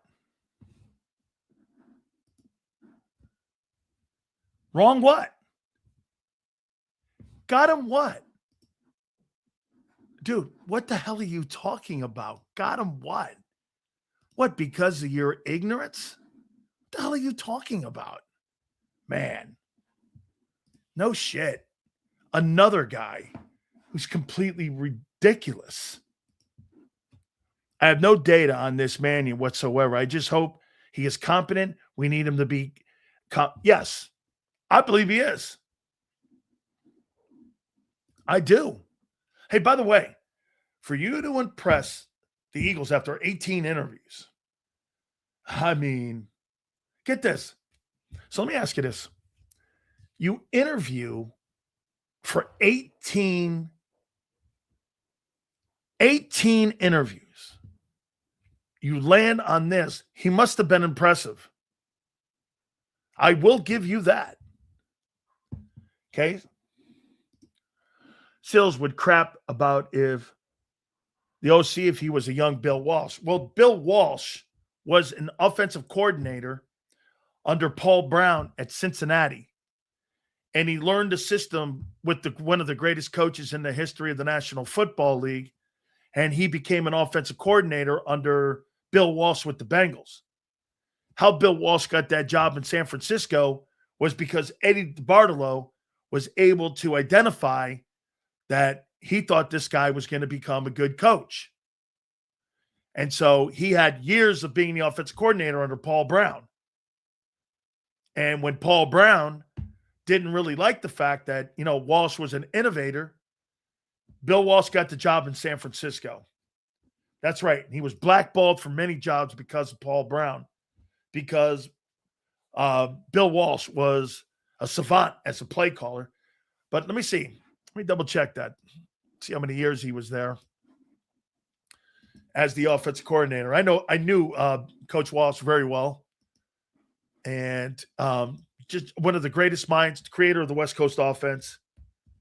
So let me see how many years he was there as the offensive coordinator. So in Cincinnati, he was the assistant coach from 68 to 75. He could never become the offensive coordinator, even though he called plays from 68 to 75, because the head coach and OC was Paul Brown. Then he became the offensive coordinator in 76 with the Chargers. Then he became the head football coach of the Stanford Cardinal, became the head football coach of the San Francisco 49ers. He gone and went 3 Super Bowls. So Sean Mannion and Bill Walsh, I don't know. Yeah, they had Greg Cook. Unfortunate what happened to him. West Coast offense practically runs the NFL, will tell you how good Walsh was. Yes. Things that you see with Sean McVay and with Mike Shanahan, and then you saw with LaFleur and all these other guys, all of that spurs back to Bill Walsh and the West Coast offense on being able to spread the ball and play in space. Correct. Absolutely. I like the move because I think he could sprinkle a little McVay and LaFleur style to Sirianni's Jalen style. Okay? Fair enough. When is someone going to teach Baker from making stupid throws? Why does he still do it? I think it's got a lot to do with Baker Mayfield's style of play. I think they want to change that style of play. Hopefully Zach Robinson, the new OC, can do that. I actually think Zach Robinson's okay. I think that's – I don't really see – get this, folks. How many people – before I bring Xander on here, how many people like the Zach Robinson hire in Tampa Bay? If you say yes, then you like the hire in Philly. You know why? They're almost identical offenses. I mean, if you look at Josh Grizzard's numbers from a year ago with the Bucs offense to what you saw with Atlanta's offense, they're pretty compatible. So everybody glazing over Zach Robinson being hired. I mean, there were a ton of injuries on that team in Tampa. Their problems were on defense. Sills, don't let the Jalenites come in here and brag about the Pro Bowl alternate. Hey, I'd take it. Hey, I'd take that. By the way, Hurts playing quarterback against Shador. There you go. Hurts and Shador, the Pro Bowl quarterbacks. Jesus criminy. Nothing on Hurts here with that one. Let's see here. Last one, Z. Sills, projected salary cap. I saw it at 305.7. That's up about $5 million from a year ago. Yeah, that's nice. But again, the salaries are outpacing the increase in the cap. That's where you're going to fall, and that's where it's going to be an issue. All right. Mike North will join us at 4:30. Let's see what Big Z has to say about Sean Mannion. Oh, wait, Mannion being named as the new OC for the Philadelphia Eagles. Look at this. I haven't even gotten to my topics yet over here. This has been awesome. Without further ado, we bring in Big Z. Xander Krause joins us now. How you doing, bro? What's up, Big Sills? How you doing, my man? Oh, you bet. Hey! You having a field day with this? No, you know what? No. That's not where I'm at. The only thing I'm going to say is, again here, okay, this guy's been a coach for 24 months in pro football. And after 18 interviews, the Eagles land on this and then a little side honey with Josh Grizzard. So your takeaway would be what? Well, in very Eagles fashion, I think this could be a major one way or a major the other. And what I mean is you get two young guys, right? You know, Josh Grizzard, he was hired today as well. These were two of the final four candidates for the OC job. You know, two guys that got 2 interviews. What does that setup look like? Is there any animosity from Grizzard that he didn't get the job? I don't know. I don't think so, but we'll find out. But you get two guys. You know, Josh is 35. I think he played his college ball at Yale, if I'm not mistaken. I think he played at Yale. Former Bucs OC. They were one of the best third down offenses in 24 when he was the pass game coordinator. And then they struggled last year after he became the OC. I don't think because of his fault. Then you got – wait, is my internet bad? Is that what – little bit. Yeah, you're going in and out a little bit, but I can hear you. Yeah, I can try and fix it up. And then you got Sean Mannion, who, again, I think it's either a Sirianni masterclass, for lack of a better word, where you get two young guys that, come from McVay and all these, O'Connell and all these good offenses that everybody wants to be a part of.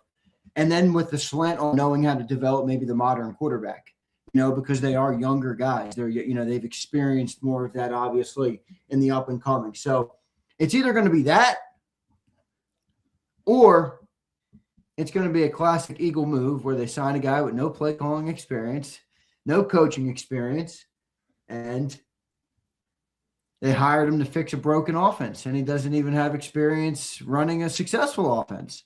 So it's a bold move. But I agree with. I don't think the guy is not impressive. I think No, he he's is. not. He is. But it's a very risky move. It is a very risky move. I can understand that. For a risk-averse team with a risk-averse mentality, this is out of the box for them then, right? Because they don't believe in risk with their offense. I mean, to me, Xander, okay, all of that is true, but they took this swing with a guy that, he's been a coach so limited. And then they hired a guy that, like you said, I like that hire a lot, actually, because I think he was a fall guy in Tampa for the head coach, Todd Bowles. But, how does this move help Jalen Hurts? It's a good question. You get a guy that's a former quarterback. I thought he made Jordan Love look good this year when Jordan Love was healthy. The dilemma there is, do you remember a couple weeks ago, not even a couple weeks ago, maybe this week or last week we were talking, and I'm like, I don't know that they're going to get a guy that is going to bring a scheme that everybody wants, but I hope they get a guy that has a good offensive mind, that can see the game, through multiple different ways to play it and challenges the status quo here in Philly. I don't want him to just kind of placate to whatever Nick and Jalen want to do. Well, I think you did get that in Mannion. Now, there's no evidence to show how good of a coach he's going to be. Or bad. Or bad. But he's 6'5" or 6'6". He's not – he's really more like a Tanner McKee style or like a – he reminds me of Kellen Moore. Yeah. Kellen Moore was a baller at Boise State, for those who don't know. He was fourth in the Heisman finalists one year. Well, Sean Mannion is – the leader in the Pac-12 passing yards. I think he's got like 13,800 yards and 89 touchdowns or something. Yeah. So it doesn't matter much, but that's his background. We'll see, man. We will see what it can do. I like it. Are you happy with the hire? I wasn't upset with it. Okay. When you get the 3 weeks, 4 weeks after the NFL season, 4 weeks for some of these teams now, by the way, regular season games, it'll be 4 weeks and 2 days. And 10 teams don't have an OC, that tells me a little bit about the crop of candidates. Like, if the Eagles were the only one left, I'd be like, yeah, we got problems. But there's 10 teams. There's 10 damn teams that need a coordinator still. How good are these guys if 10 teams aren't interested or aren't jumping to hire them? I don't know. I think you got to look at it like that too. Could it be possible that the Eagles look with the guy with the most potential versus the guy with the most resume? Because that's kind of what they did here, right? Yeah, it is what they did here. It is. Kellen Moore was a quarterback coach for 1 year, and then he became an offensive coordinator in Dallas. So this guy's been a quarterback coach for 1 year. Maybe he can get us to the number one passing offense. And I'm just kidding. Yeah. I'm just kidding. What does this mean to A.J. Brown? I don't know. I said the first call he ought to make should be A.J. Brown. Forget Jalen Hurts. You need to call Jalen Hurts. You need to call A.J. Brown, because if you lose A.J. Brown, you're not going to have a good offense. I'll just play shits and giggles with you here. You think A.J.'s happy about this hire?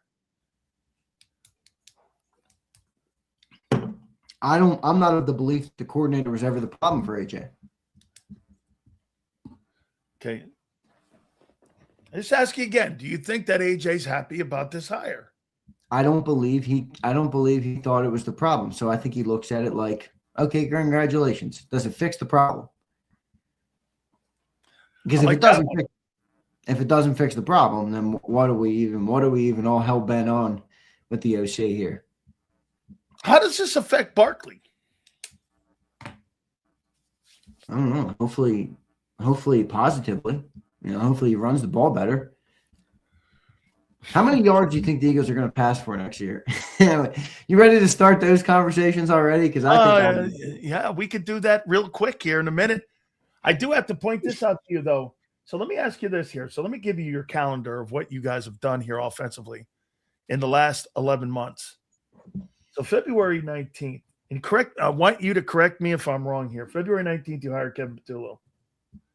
6 games into the regular season, you demote Jeff Stoutland as your run coordinator. At the end of the season, Tuesday on Black Monday, you fired Kevin Patullo. And then today, or yesterday, I should say, you hire a guy who's been the OC, who's been a coach for 24 months and has never had a job. So is that right? That's kind of how your offensive hirings have gone the last 11 months? Yeah. It does seem blurry, and they want to isolate Nick. ISO Nick. That is right there the point.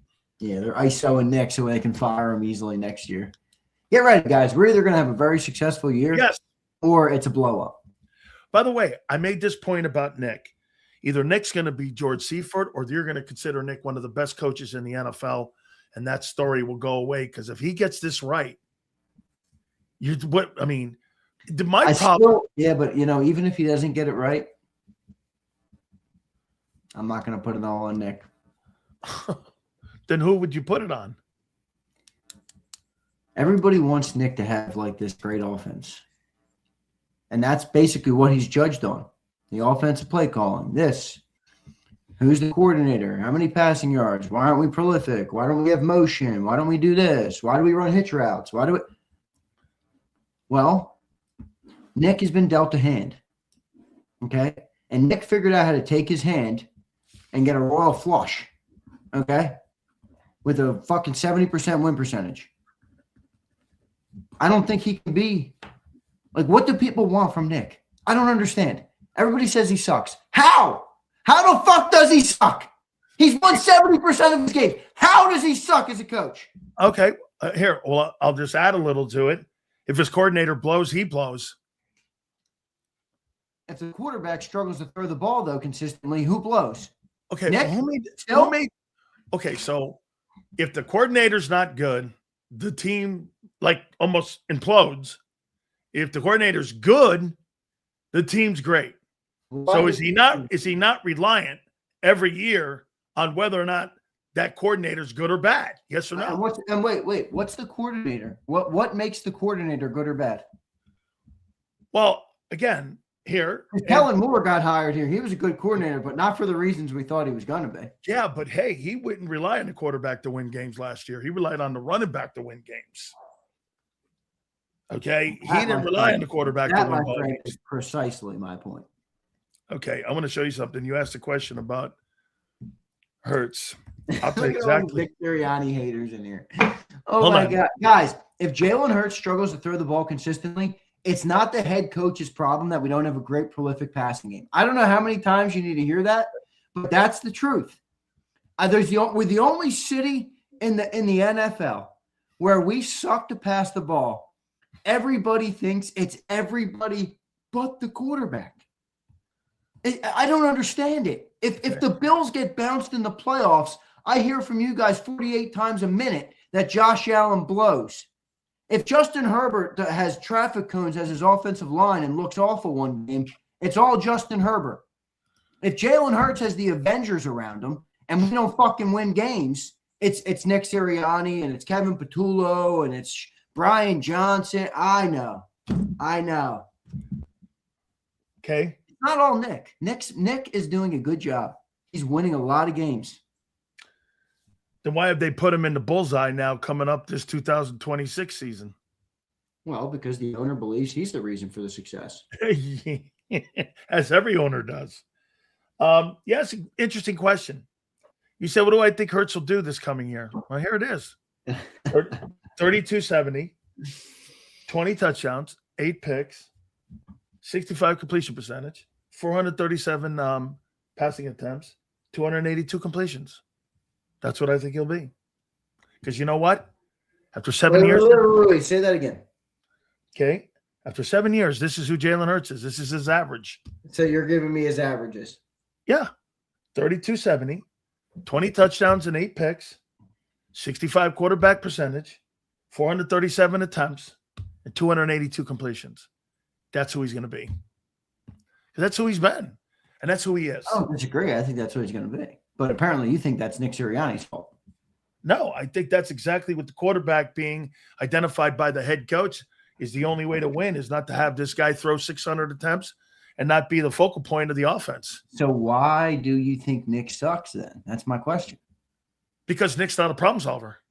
I'm not saying Nick.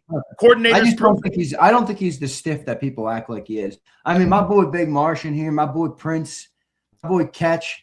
These guys act like Nick Sirianni is a fucking stooge. He's not. Okay. You try winning 70% of your ball games in the NFL with a quarterback that's probably middle of the pack. Not that easy to do. Okay, so look, Sills, you're saying some dumb shit when you get. No, I'm not. When Big Mark says thank you, Sills, you got to be like, hey, what did I just say? Wait. Listen here. I have said this about both guys. I think both are true. I think both statements are true about both guys. Quarterback is exceptionally limited. The head coach knows it. But when the head coach has to find ways of digging his team out of trouble, he has no answers. He has zero answers. And I think the Philadelphia Eagle front office has put that to test this year. You're hiring a guy who's been a coach for 24 months as your new OC. How you doing? Hey, you know what, though? I will do this, dude. It's a bold move. Yeah, it's very bold. I like that. I like it because it's entertaining. Oh, God, are you kidding me? We're in the sports media business. This is an entertaining move. Hey, I had a guy tell me, and they go, hey, Sills, he's got a photographic memory. I was like, okay. I was like, wow. No, I have heard great things about him. I have heard a lot of things. A lot of people say he's maybe a potential candidate. He's one of those guys. You know how the NFL picks for young guys? I think they have a good future. He's definitely been dubbed that in the last couple of years. But we'll see. We'll see what happens. I'll tell you what, I'm looking forward to it. You know, I wonder, so what does Nick have to do, or Jalen? Like, you can use any name here. Like, what do they have to do for us to deem them not a stiff? For the Jalen haters, what does he have to do? Because I think there's this faction of those people as well. And then for the Nick haters, what does Nick have to do? I mean, if you tell me a coach who has to call an offense for a style of quarterback that he's never called an offense for, and he creates an offense that wins, at the clip it has. Now, the players deserve some credit. There's no doubt about that. Obviously, have good players. But, I think that's pretty impressive. I think that's what coaching is. Take your players and get the most out of them. Okay, so then you dispel that notion when people bring this up. Who do you think was more responsible for the Patriot dynasty, Belichick or Brady? Well, it's an extreme circumstance, but I mean, I just was raging on your show this week that Bill Belichick is a certified first ballot. I think they're both very responsible. Who's more responsible? Give them both the credit. Who's more responsible for the success of the Eagles? Sirianni or Hurts? I think they're equally responsible. I'll say this very simply. I don't think Tom Brady has 7 rings on his hand without Bill Belichick. I don't think Bill Belichick has 8 rings on his hands without Tom Brady. Right. I don't think Jalen Hurts has a ring without Nick Sirianni, and I don't think Nick Sirianni has a ring without Jalen Hurts and his players. I'm consistent on them both. So I think Nick has done a decent job. I don't think he's the greatest coach in the world. I think he's taken an offense that he never really wanted to run. This isn't where he grew up. This isn't how he grew up playing. They hired him for Carson Wentz. Everybody conveniently forgets that fact. His opening press conference, the main questions were about what the plan was for Carson Wentz. And he gave these answers about the plan to get Carson Wentz back going. Carson's agent says Carson ain't playing in Philly anymore. Howie spins him off. Then after Jalen's rookie year, they try and trade for Russell Wilson and Deshaun Watson. So they never wanted Nick to even play. They didn't even hire him to play this offense. He said, that's okay. I'll play this offense and we'll win 70%. I don't think he's a stiff. So not saying he's Bill Belichick. I'm just saying I don't think he's a stiff. So you're looking at it this way, which is not wrong. That I looked it up and I averaged it. Since Nick Sirianni's been in Philadelphia, the Eagles' passing game has averaged 24th. And the amount of winning that he's had with 70% of the wins, you're saying that this guy here has won 70% of his ball games with a quarterback that throws and has an average of 24th ranking in the passing game, and you think that that's great. It is. I don't think it's great, but you. Oh, I do. I think the percentage. I think what Nick has done with that quarterback, one or the other here. He's winning because in spite of him. Now you're agreeing with me? No. What I'm saying is you're winning in spite of him, or you're winning because of him. I don't think it can be both, guys. Like, I don't think. Like Sileo seems to think that the QB is a stiff and the coach is a stiff. I appreciate. I don't think Hurts is a stiff. And Marshall's point more. They think Jalen Hurts is amazing, so they think Nick is Hurts is a stiff. I don't. Yeah, you kind of do. I think he's okay. I don't think he's exceptional. I think he's okay. I think that's a good. I think he's a little better than okay. But I think his limitations. The problem to me with Hurts is that every quarterback has limitations, but there's one gold star that every quarterback is supposed to have. You know, it's like if you have a trait that, you know, if you're let me just try and put this into, it's like if you're a pitcher, you know, and you throw a great knuckleball, it's nice, but like you need a fastball.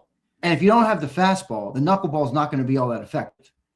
So every quarterback, every pitcher wants the fastball first. If I can throw the fastball, I can set everything else up.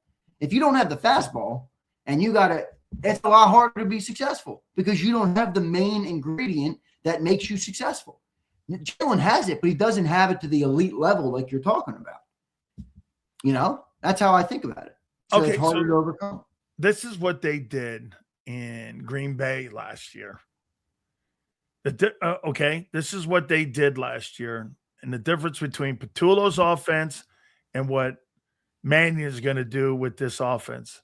Now, again, you got to remember, Matt LaFleur was the play caller, but he worked there, and in that role, Andy Reid was hired out of that quarterback role. So I get that.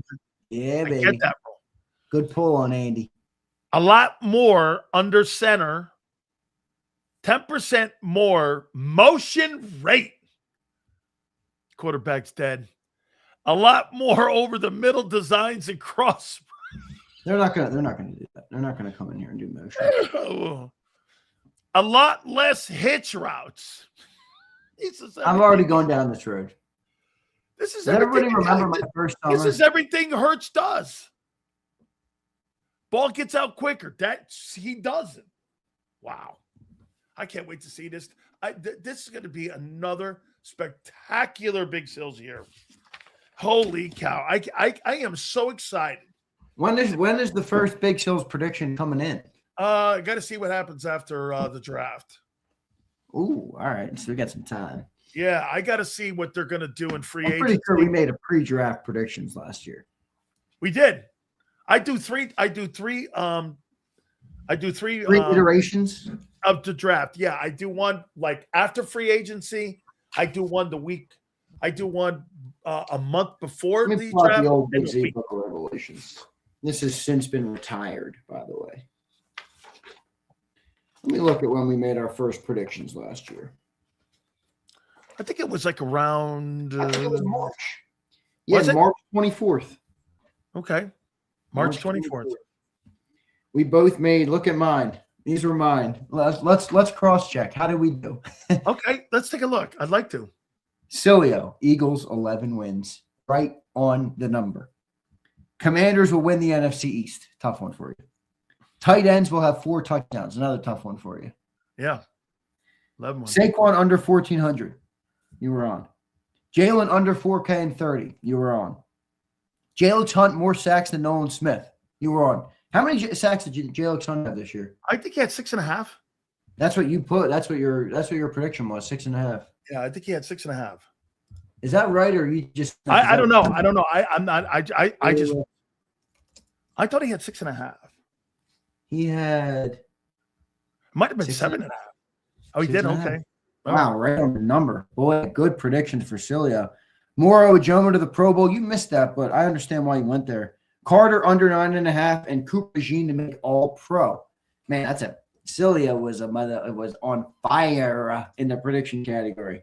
Now let's look at me. I don't think it's too good, folks. I had that evil color Super Bowl glasses on when I made these. Yeah, but I thought you revamped some of it. I did. I'm just going to read off my initials though in March. Okay, yeah, because you revamped. You revamped. Get ready. Underdog, Prince, get ready. First one. Jalen Hurts will finish top 3 in the MVP voting. Eagles will win to be the first back-to-back NFC East winner since 2004. Got that one. Nice. Eagles will win 13 games. No good. The defense will finish top 5 in the NFL. No good. Still 10. Cowboys will beat out Commies for second in the NFC East. Nice. Told you guys that in March. Everybody's told me I was a steel duck, whatever you guys call me. I said they would. Anybody who's chirping, why don't you maybe open your ears and listen up, okay? At least you have the balls to make it. Jalen Carter, Zach Bourne, first team All-Pro, 0 for 2. Josh Uche, the best bargain signing. He stunk. Hurts will throw for 4K and 30. Stiff, didn't do it. Defense will have more sacks than 24. Wrong. And the Eagles will repeat. Holy shit. I might want to close this book, put it in the fire. And yeah, but wait. I'm going to give you, because I know you revamped some of that, because we had a do-over again. Remember, we go like this. If we wanted, we did it in September. Right, dude, we were coming off a Super Bowl, dude. I was on Eagle glasses all summer, dude. Come on. My Eagle glasses, they were so tinted, you couldn't even see my eyes. But I think the organization deserved the benefit of the doubt then. Hey, have you changed that? I mean, are you giving the organization the benefit of the doubt in this hire? A little bit? No, but I don't think the guy's a stiff. To me, he seems like an impressive dude. I think it's a tough spot because if you're a team that maybe doesn't have the level of expectations the Eagles have, I think this is a really good hire. I think this is a guy with a bright future, seemingly really smart. I think he could be one of these next guys that you see has this meteoric rise, for lack of a better word. With the Eagles, it's tough because they're coming off of what they came off of last year. And the expectations in this city, whether right or wrong, not only from fans, I'm talking about from the owner, from the general manager, from everybody, are through the roof. And the other part of that is that they've shown they don't have patience with people. So if you hire a guy that's going to be a first-year play caller and your expectations are basically Super Bowl or bust, and you don't have patience for growing pains, well, doesn't sound like the right fit.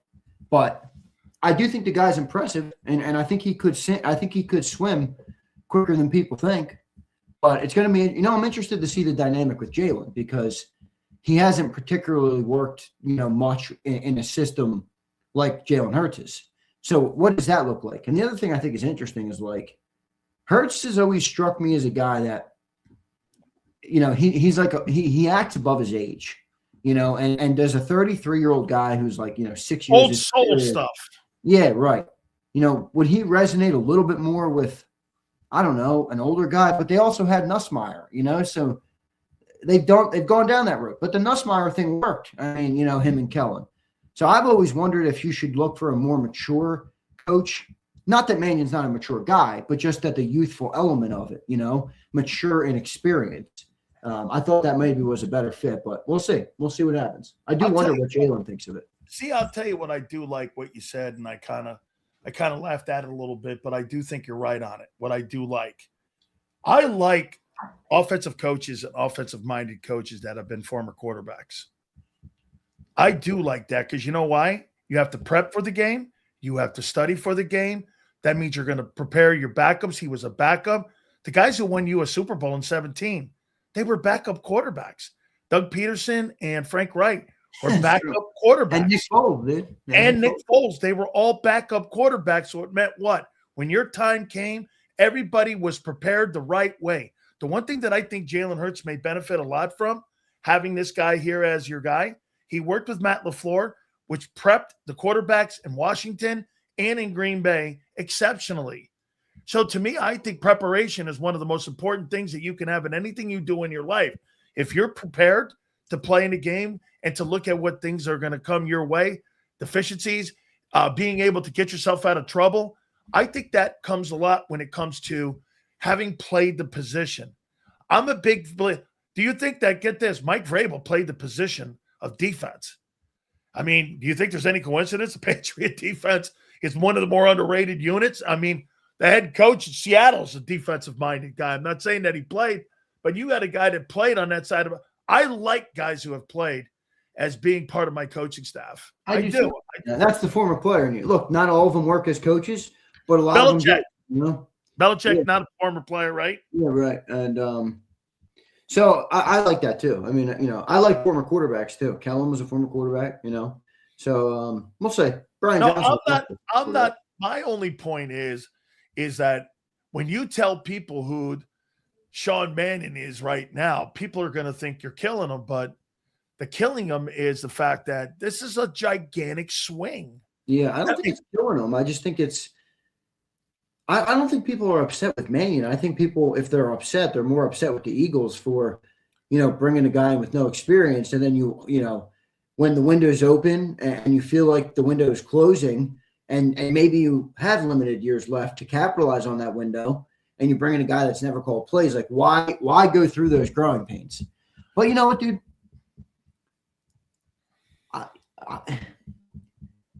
It's no longer going to be the scapegoat that it's been in the past.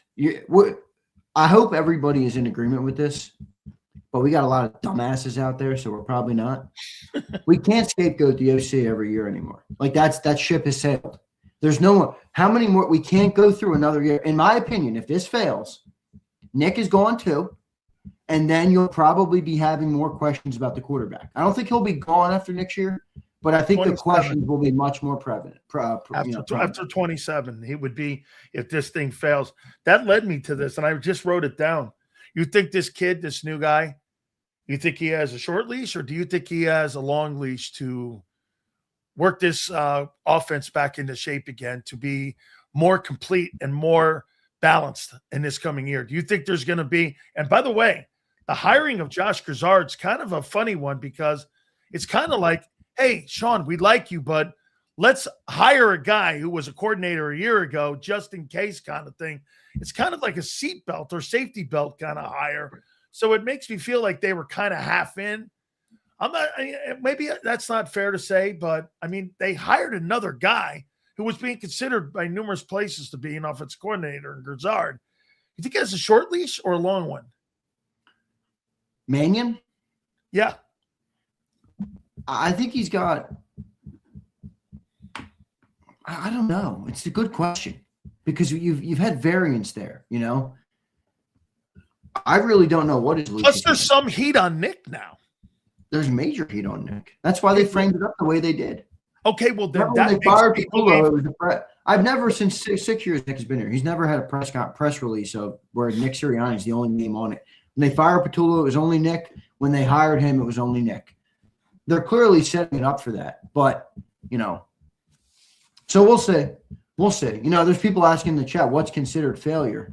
You know, here's Bob Brown. I'm not even going to bring up Senorita Dumbass. Xander, what is fails? Well, Bob, haven't they showed us already what that is? They've had 2 years where they went one and done in the playoffs, and it resulted in firings. So that's fails to me. If they won't win a playoff game next year, then that's fail. If they win a playoff game, I think it's a little different.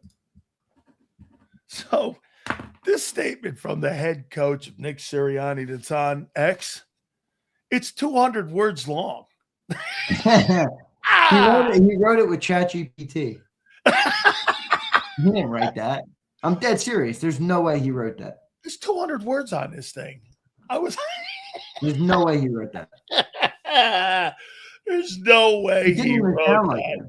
It wasn't him. Yeah. That was a ChatGPT release. Oh my God. You know what ChatGPT is? Tell me. You don't know? No. I barely know how to log on. You're on Twitter all the time. You don't see any of this shit. You don't understand. I mean, the thing is like slapping you in the head and you don't even feel it. That's ChatGPT is like, it's like the AI stuff. You just go and like type it a question and it answers you. Oh, okay, like Grok. Yeah, exactly, Yeah. like Grok. Okay, Yep, like Grok. Okay. Is Big Sills. I've asked Big Sills, is he great? And they go, he's wonderful. Yeah, it probably was. I have. All right, so the cap's going up, Junior. Does that mean that Jalen Phillips is more in centerpiece? That now that cap's going up, pretty good number, man. It's going up like to 305 from 279. That's a big number. 26 mil up. Wow, that's a lot. Jalen Phillips, to me, I gotta see the market first.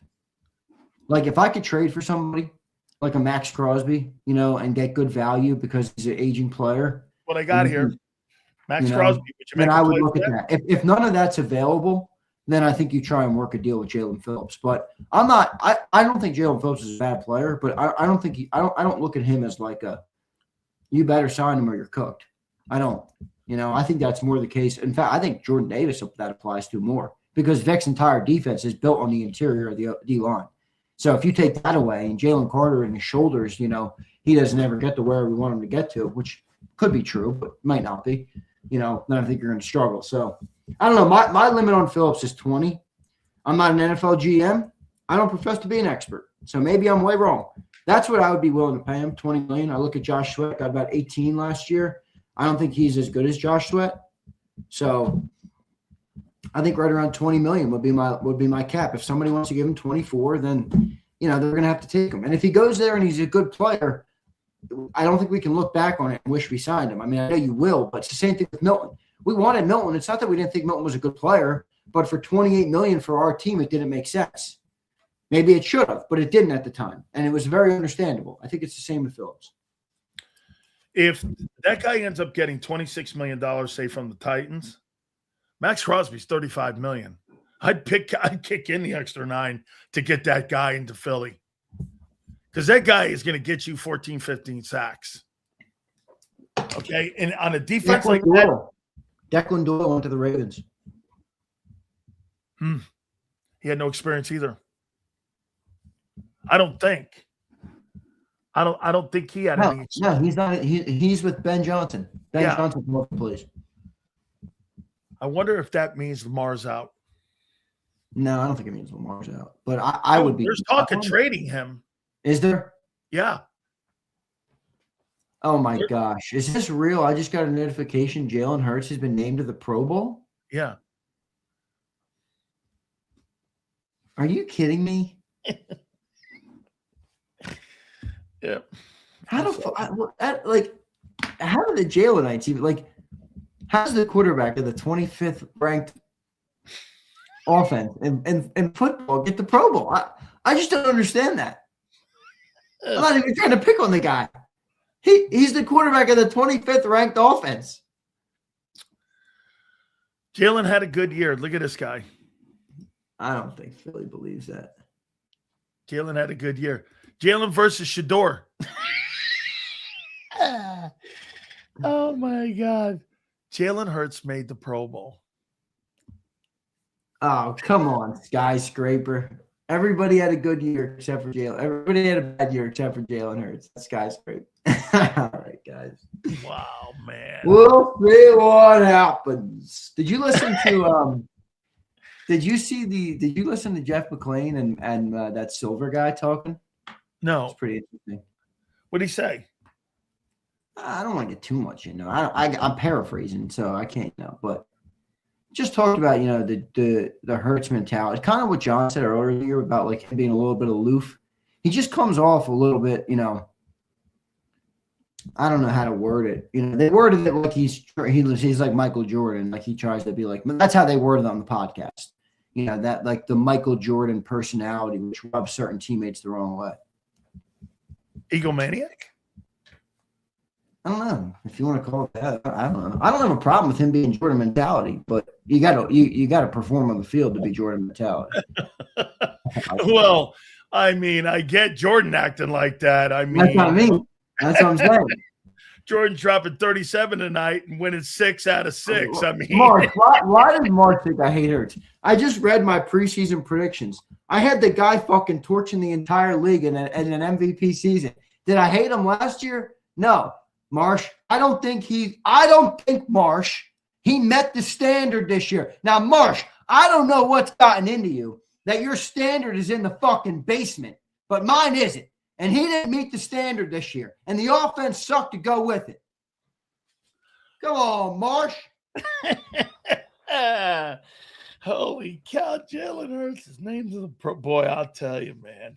This team gives so much. Look, this is the new talking 3-time Pro Bowler. 3-time Pro Bowler with a guy who threw for 2,900 yards last year and a guy who threw for $3,000 this year. Oh my God Almighty! Hey, do you expect to see anything different this coming year? What do you mean different? You fill it in up with the offense. It's a different year. It'll be a different look, but I think overall, the offense is going to be what it's going to be. I hope. Why are you optimistic they're going to bounce back? Where did you hear me say that? Okay, right here. Well, then let me reel that back in. Do you think they're going to have a bounce back year? I think they have a chance.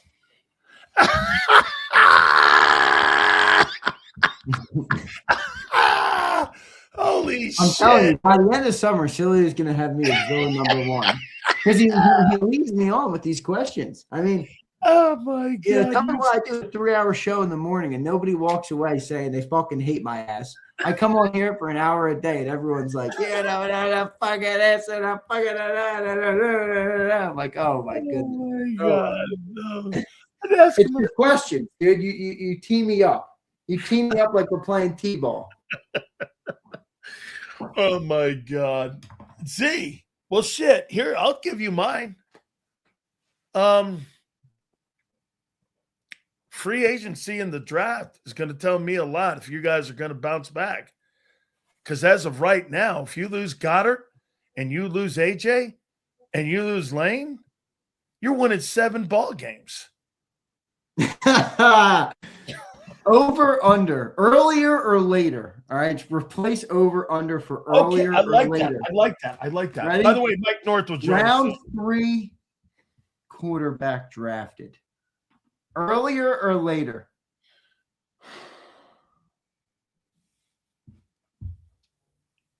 Jalen Hurts was a second-round pick, 53 overall. I think they draft a quarterback. What did you say? Round 3? Over, under? Earlier or later, you said? Earlier or later? Earlier meaning round 1 or 2. Oh, I got later. They're not going to draft a quarterback yet early. I say 5th round. I like KCA. It's a real possibility. John, well, I don't want to speak for him. He said day 2 is a real possibility, which is that's 3rd round. 2nd and 3rd round. Well, that would be problems. You're going to draft a quarterback in round 2 when you need a corner and an edge and an old lineman and taking a quarterback you're paying $50 million to with a no trade? I'm not saying they're gonna. I asked you a question. Jesus criminy. Hey, but oh my God, this is it. They've got Nick on the line. And if the Eagles draft a quarterback in round 2, both the quarterback and the coach are going to be out by 27. And Sean Mannion's going to be the head coach. and Scanner Tanner's going to be the quarterback. And Johnny Grizzard or Jalen Grizzard or Josh Grizzard or whatever. And no, I'm going to do it. Sean Mannion. Hey, are you picking up the contract of Tanner McKee this offseason? Well, he's got 1 more year left, right? No. Not going to give him any. Okay. All right. I'd maybe do something there. Because that means he'd go into 26, and at the end of the year, he's a free agent. I wonder how much Mr. Mannion's going to like Tanner. Very similar play styles. To Jordan Love. Yeah. What are you going to do with Nakobe? I would pay Nakobe, but they're not going to pay him. Pay him what? I understand that. I'd pay him $8 million, Okay. 7-8 million, couple year deal, low guarantees because of the injuries. Give yourself an out after a year or two. I think he's a great, great, great locker room guy, great, backbone type of guy. So sorry, let me mute that out. That's what I think, but we'll see. I think the NFL media took an ass beating this week, and it was so wonderful to watch after this whole Bill Belichick thing. These guys are all now walking it around. I didn't vote for him. I didn't do this. Well, somebody did. And they're just getting their faces kicked in right now. And you know what the greatest thing about a sports writer? Remember when they tell you that they give you fair and balance and they don't really look at both sides and they don't give you opinion? Journalism was put on display this week when that is a complete lie and journalism is dead. I'm not a journalist. I'm a talk show host. So I've never proclaimed to be that. But these guys that call themselves journalists and say that they don't have opinions on how they see Belichick and all this with Cheater and this and that, whatever your opinion is, and you vote, you end journalism when you do that. It's so great. Holy cow. Yeah, maybe. Maybe you're right. It's so great to watch. What does that even mean, by the way? Like what? Who decided that journalists should be like the tellers of the history of the game? Well, let me paraphrase for you. All of these guys that pretend that they're these guys that sending emails to my bosses and going parentheses or paraphrasing, whatever the fuck it is. These guys are high and mighty like that. Yeah, but the other thing is like those are the same people. If you do players or coaches or like, there's jealousy there. Look at some of these guys the way they talk about Bill. I mean, I'm a Tony Dungy guy. I got his book right back here. Look. Love Coach. I'm a Tony Dungy guy. Yeah, Coach is a great guy. Great, smart dude. Tony's a real man. Tony's a real man. He's a Belichick hater. Totally. He does not like Bill Belichick. There is no way he voted for him. So, no, I agree. No way Bill I don't know. Wait, so look at what they're saying about me now. This is fucking great. Prince, this is hilarious. Xander is compromised. Marsh was right. What do you mean compromised? On what? Prince, you might not like my takes, Prince. I don't lie to you, Prince. I don't fucking lie to you, Prince. Oh, my God. I don't lie. Oh, my God. This is funny, man. Oh, my God. Who's got more pressure this year coming up? Do you think it's Jalen or do you think it's Nick? Michael Jordan doesn't have pressure. What? I said Michael Jordan doesn't have pressure. There is no pressure on Mike. Is there any pressure on Jalen Hurts? Yes, sir. I got it. Michael Jordan, I got it. I got it. There's no pressure on Jordan. Yeah, Prince might be right. I think I got more fucking pressure. Hey, by the way, you think Nike, I bet you Nike had a lot to do with that, him being named to that Pro Bowl? Oh, yeah, maybe. Nike. Maybe. Nike. Jordan. Jordan. You bet. Yeah, maybe I'm going to be down in the city tonight. Maybe I'll stop over at the Jordan outlet, pick up a couple of Love Hurts jerseys. Oh my God. Big Marsh. Have yourself a minion. Have myself a minion with a Love Hurts sweatshirt on. I might have to do that. It's better than Cooter Hurts. I like Cooter Hurts. I thought that was a good slogan. I thought that was a slogan that the people could get behind. Yeah. Let's get to the supers, man. All right. Yo, I'm awake. Thank you, brother. Look at it, man. $20 beans. I'm awake. Are you awake? Look at that profile picture, man. You got some bloodshot eyeballs in that. Been smoking that hashish. He's been smoking that hashish. Yeah, right. I'm just showing a little love, Zine. So thank you, brother. I appreciate it. Thank you, bro. All good. I appreciate you. Oh, is the Pro Bowl this week? Yeah, Pro Bowl games are this weekend. Yep. By the way, wait till you see the Winter Classic in the outdoor series with the Tampa Bay Lightning and the Bruins on Sunday. Raymond James, supposed to be 25, 30 degrees because they have some sort of wacko cold front in Tampa. Yeah. Bro, Dude, wait to see this. Yeah, it's supposed to be really telling you, dope. if I you saw didn't the get I saw the field. It's freezing here too. If you didn't get every piece of snow up when it snowed last week, it's just a block of ice now. It's a block of ice right outside my door. I got most of it, and some fell off. My roof is sloped. Oh no, it's not a big deal, but it's just it sprinkles off there. So all night it sprinkled off there, and now it's a fucking block of ice. I just like smash it every day with my metal shovel. I'm just like fucking break. It says block ice. Is it in the 20s? Is it in the 20s or teens? 20s or teens? I think it's in the teens, dude. It's been really cold this week. Wow. Yeah, it's in the teens right now. It's 15. You guys are awesome today. 15. Holy piss. Yeah. Wow. It's been like that all week, too. You guys are awesome. Look what it's going down to tonight. See it? 3 degrees, 2 degrees? 3 degrees. Wow. 3-2. 1 o'clock in the morning to be 2 degrees. Yep. God all night. All through the night. Dude. You guys are great sending these supers. We appreciate it so much. Oh, wait. Thank you, brother. Appreciate it. Who got the memberships? Let me know. Let me know. All right, here we go. Here we go. Mike North. Hopefully he got his link. I think he did. And here's Ramir. Dan making fun of the Pro Bowl, but wanted to slam Xander last year for him. Ask him why he's talking about it when stiffs like Hurts can make it. LOL, joking. Well, I tell you, like I said, those guys make a lot of money because they go to the Pro Bowls. But, I mean, they do. They make a ton of money. They're all in everybody's contract. 83. Nick has no answers.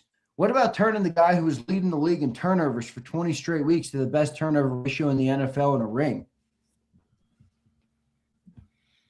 By taking the ball out of it? Okay, so you're right. His best coaching that Nick has done with Jalen has been this. Hey, do me a favor. Don't throw the ball as much and make sure you don't turn the ball over. That's do you think he should do something different? Nope. I'd take the ball out of that guy's hands too. So I don't know why you beat the shit out of Nick for it. Well, because when problems come up that he has to coach against a guy like Kyle Shanahan, he has no answers. You're going to talk to Mike Norris. I bet you he's going to say they should take the ball out of Caleb's hands more because as good of a player as he is, 58% ain't going to cut it. And, now he didn't have that many turnovers. I think he had a pretty good amount, but I don't think he had a crazy number. He came way down from his rookie year. So if you were going to look at the talent level of Caleb Williams and the talent level of Jalen Hurts, who would you say is a little bit ahead of who would you take? What? Who? Talent level. Caleb Williams or Jalen Hurts? Oh, I'm taking Caleb Williams. That dude's got raw talent. I do think Hurts is smarter than him in how he plays the game. 65% versus. You're comparing a year 7 guy to a year 2 guy. No, I got that. I got that. You can't be like you just said it though. You can't be 58%. I mean, yeah, I agree. He's got to be better. I'm not saying, and you can't live in the luck area. They won too many games with luck. That's right. But he does have some pretty dude. There's a reason he's the number 1 overall pick. I mean, I got it. You see it. He's got some pretty sick talent. There's no doubt. Yeah. Here's Philly Don. What's up, dude? Sileo, after eye surgery today, Philly Don, happy you got through that, brother. And being half blind, I was still able to play today, unlike a certain injury-prone linebacker. Is that a shot at Nakobe Dean? Oh my God, I had eye surgery, but I played through it. Nakobe can't. Oh man. All right, here we go. Well, a couple more. JD says, we let Jalen Hurts run an NFL offense 1 week this season against the Chargers. 5 turnovers, 2 in 1 play. That was one of the highlights of the season. Sadly, that was one of the highlights of the season. Never seen anything like that in my entire life. Or you could call it a low light. Here's Eagle fan. Hey, Sills, what in a lateral move if they hired Mannion to become pass game coordinator because Grizzard was a free agent? I don't get the whole hire. You hired Grizzard to be your pass game coordinator, and then you hired Mannion to be the OC. Well, maybe I think what he's saying is the only way they would have got Mannion is if they made. Oh, maybe. I got it. Okay. I don't know if that's it though. Well, we'll see. All right, here a couple more. JD, Nick has proved he can win with the QB. That's not his style. Meanwhile, Hurts needs the perfect setup around him to be an above-average quarterback. Well, Nick Sirianni is a good setup around him too, dude. There's a lot of players there, bro. Yes. You know. Here's Pump. If the option was available, no doubt in Brian Pumper's mind, Jalenites would leave their spouses for the lover boy. The Bachelor. Love Hurts edition with a rainbow emoji. Oh, man. The Jalenites getting called out. Sills, those stats with or without AJ and Goddard. Okay. I guess those stats with with. Yeah. Here's Pump. Fellas, it's sad when your favorite quarterback's list of accolades are filled with asterisks, Gizzard, and Mannion are non-factors. Here's Pump again. One more, two more. Here's Pump again. Sills, don't let the Jalenites come in here and brag about Pro Bowl alternate Hurts. LOL got in after Shiduki. Shiduki Sanders. Here's Dirty Day. I like the move because I think he could sprinkle a little McVay and LaFleur style, the Sirianni Jalen style. Ugh. Yeah, Dirty Day. I'm not sure what you're going for there, but Coach hired an OC that's been a head. Wait, here's MSB. If Jalen has a bad year, throw Mannion in at QB1. Yeah. Dude, you hired a coach that has 24 months as a coach, as your OC. He's been a coach for 24 months. That's the guy you land on after 19 interviews? Damn. This guy's singing like he's Bryce Harper. I know. All right, bro. I appreciate you. Got you, man. I appreciate you, bro. See you over the weekend, man. All right, dude. Later. Got you, man. Let me do one more here. Who would win? Jalenites or the Tanner? I don't know, man. I like me some Tanner. All right. So without further ado, I got to tell you, I don't know what side of the aisle that Mike North is going to be on here with this Belichick stuff, because to me, I think it's just a classic lesson that we've all watched this week. I don't give a crap what anybody says about Belichick. 334 wins, 8 Super Bowls. He coached Lawrence Taylor and he coached Tom Brady. I know that people are going to go, well, you know, he got lucky with Brady. Well, Bill Walsh got lucky with Montana. Let's see. Noel got lucky with Bradshaw. What did Noel do without Bradshaw? Nothing. Every single great coach in National Football League was tied to one quarterback. Everyone except for Joe Gibbs, who had won 3 different Super Bowls with 3 different quarterbacks. Other than that, Jimmy Johnson, Troy Aikman, Tony Dungy, Peyton Manning. Go down the list. Every single coach has had a quarterback. And to watch this stuff here is kind of remarkable. I can't wait to hear this. And our friend, without further ado, one of the greatest sports talkers of all time, the man from Chicago, one of my favorite cities in America. He is Mike North. How you doing, brother? Without further ado. There you go. I'm supposed to start at 3:30. You got me like I'm Frankie Pantangela waiting in the lobby. Frankie Pantangela. I've been promoting the show all day saying 3:30 and you can't get on and you're talking about rule breakers? Okay? I'm sitting there rotting away listening to my buddy Xander read the 6th thing about Jalen Hurts. I've had enough. Jesus, you guys don't know when to pull the plug. You guys don't know when to pull the plug. Xander goes, you know what? I just need 3 more Jalen Hurts questions. My God, I'm here at 3:30 on time. You know, I hate management that's non-punctual, and that's you. How are you, buddy? Oh, my God. You know what I'm talking about in cold. Hey, Mike, I'm going to tell you, I think the cold and the ice and the snow is getting to your ass here a little bit.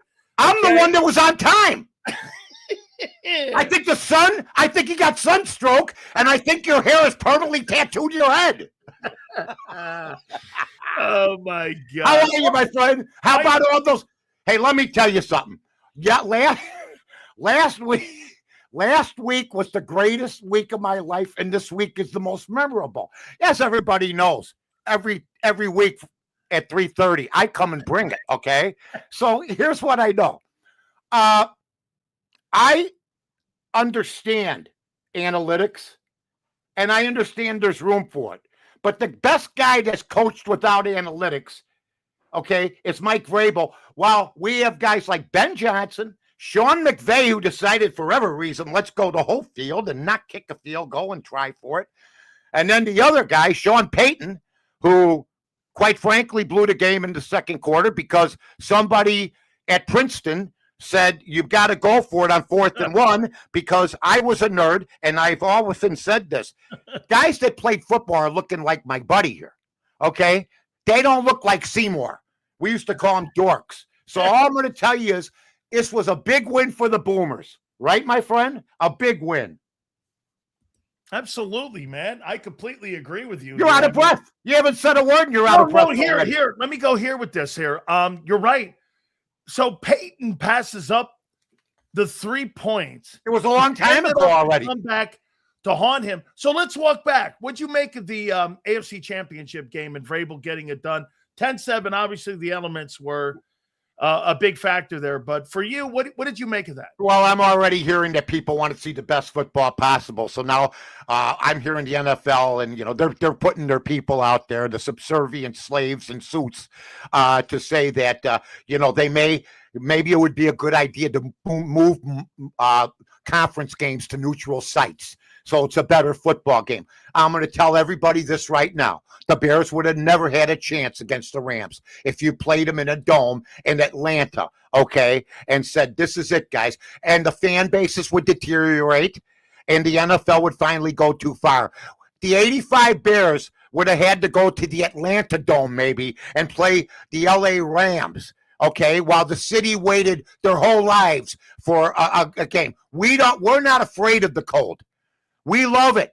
That's part of our element. Same with Philly. So why anybody would propose it unless you got some really idiotic people thinking it is beyond pale. No, you agree, Mike. The NFL for, what was it, from 1920 until 69, didn't they play all the championship games with the team with the best record? I almost froze to death. You know my story in 1963 at Wrigley Field. It was as cold as the ice bowl. And you know what? Everybody was happy to be there. We didn't have any big pictures on the screens. We didn't need to look up and see 80,000 people. We had 50. We had bleachers close to the people. We had blue collar guys. We didn't have people now selling. The Super Bowl. This is so prepared, folks. I come ready. And I'm a little hot right now. Anyway, $19 back for Super Bowl 8. And I'm hearing they want 5,000, 6,000. So I like kids to go to football games too. And if you could go, your daddy's a very rich man. Let me rest. Take a breath, Mike. All right, Mike, let me get you going here even more so. Again? Okay. Yes, again. All right. Ready? I'm gonna I've been ready for an hour and a half. I took a little nap. I'm a little feisty. All right, here we go. You ready? All right, give me your takeaway on what happened to Belichick this week. A terrible thing, an injustice. I've been there. I mean, I'll tell you what. I cheated off Judy Naper's test in 6th grade, and I paid dearly for it. Okay, so but Bill Polian, I can't stand the guy. I never did. Too, man. A guy named John Butler was at Buffalo, and he passed away. And Bill Polian. See, Danny, I always amaze him because I'm just a that is a great pull by you. John Butler built that team up. That's exactly right. And he died of a heart attack. Polian pulls in, and he is one of the guys that was ahead of the surge for Matt Eberflus. And in fairness, Ryan Poles, but it was still very, very long and a tedious process. Every time you hire a new coach, as these teams will find out, you pay dearly for another 5 years. And it takes everything out of it. Look what happened to him. Look what's happened to me. I mean, enough. So, we finally it's just Bill Belichick's a great coach. Here, I have to try to explain why Andrew Jones is in the Hall of Fame and why Bill Belichick isn't. Think about that in the realm of the weakness and that has taken over this country, where you do not reward excellence and people of your lesser God by thousands of miles, called journalists. Okay, I have the same mindset Ted Williams had, and I won the Lifetime Achievement Award in Chicago. Yet a certain newspaper doesn't even list me in the top 20 people, because you know why, and everybody knows why. And that's why they got 12 pages left. So I get it. And people go, well, Mike, you're the greatest sports talk guy in Chicago sports history. I just look, they don't even name the top people. They name their friends. There's a girl named Courtney Cronin on ESPN who works for my station, ESPN 1000. She's not on the list. So it's all about the favorites of the people. But there's certain people you don't keep off lists. That's all I'm saying too, because you look foolish. You look foolish to the people, to the regular Joe. Okay? So the Super Bowl to me is turned into, I remember when Al Hurt played the halftime show. Al Hurt. You know? Yeah. And now they got this extravaganza and they're going to have my name is White Smoke. So I know my nickname is White Smoke. So I know all about like nicknames. Well, not really like Bad Bunny, but how about this though today? Because I can go. Minnesota fires their GM. And you know why? Why did he fire his GM, Dan? Because they leaned on analytics too much. And I'll give you another one. Maybe, just maybe, it would make me sick. It's going to make him sick to watch the Super Bowl and see a guy that won 14 games, Sam Darnold, anybody else, and then he goes to another team and does the same thing. The only man in history to do it with two different teams, and you're the GM of the team. They give the coach a pass because he's got a pretty good track record, but this guy's launched, okay? Because no matter how you try to paint it, the NFL likes to couch things. That was a mistake now as we look back at it. If Joe Montana had 214 in 3 years, or Marino, maybe they did. They were elevated to a superstar level. Tremendous job by a guy that was left for dead. I know the feeling. You know the feeling. Yep. Everybody's been crapped on. Everybody in their life. The successes. Okay? This guy seems like, hey, I got my life in order. I worked for a bad couple companies that didn't know how to develop me, and now I got my opportunity. I couldn't be happier for him. Mike, not named you. I should run for office. You know, I was just thinking, weren't me and you? 5 guys you would name from Chicago that you would put in. About 4 guys. You're Mount Rushmore of talk show. I would put you on my list.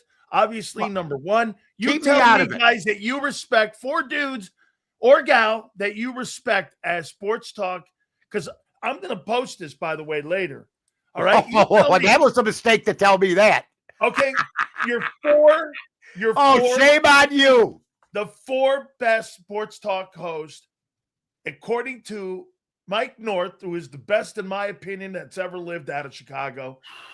Mike North's 4 best.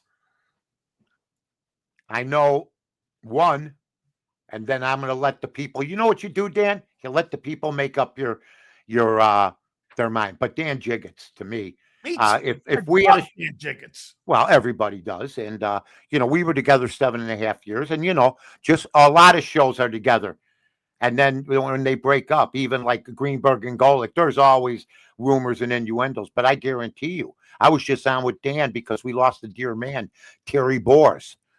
Who was a friend of mine since 1992. We were in the wars together. He did the afternoon shows. I did the midday with Dan Jiggets, and Terry did it with Dan McNeil. We were told we wouldn't last 6 months. We were a 3-show station in a north side neighborhood in Chicago, somewhat like a Wrigley Field setup where, you're surrounded by houses. You're not in some high rise, or something like that, hidden from the people.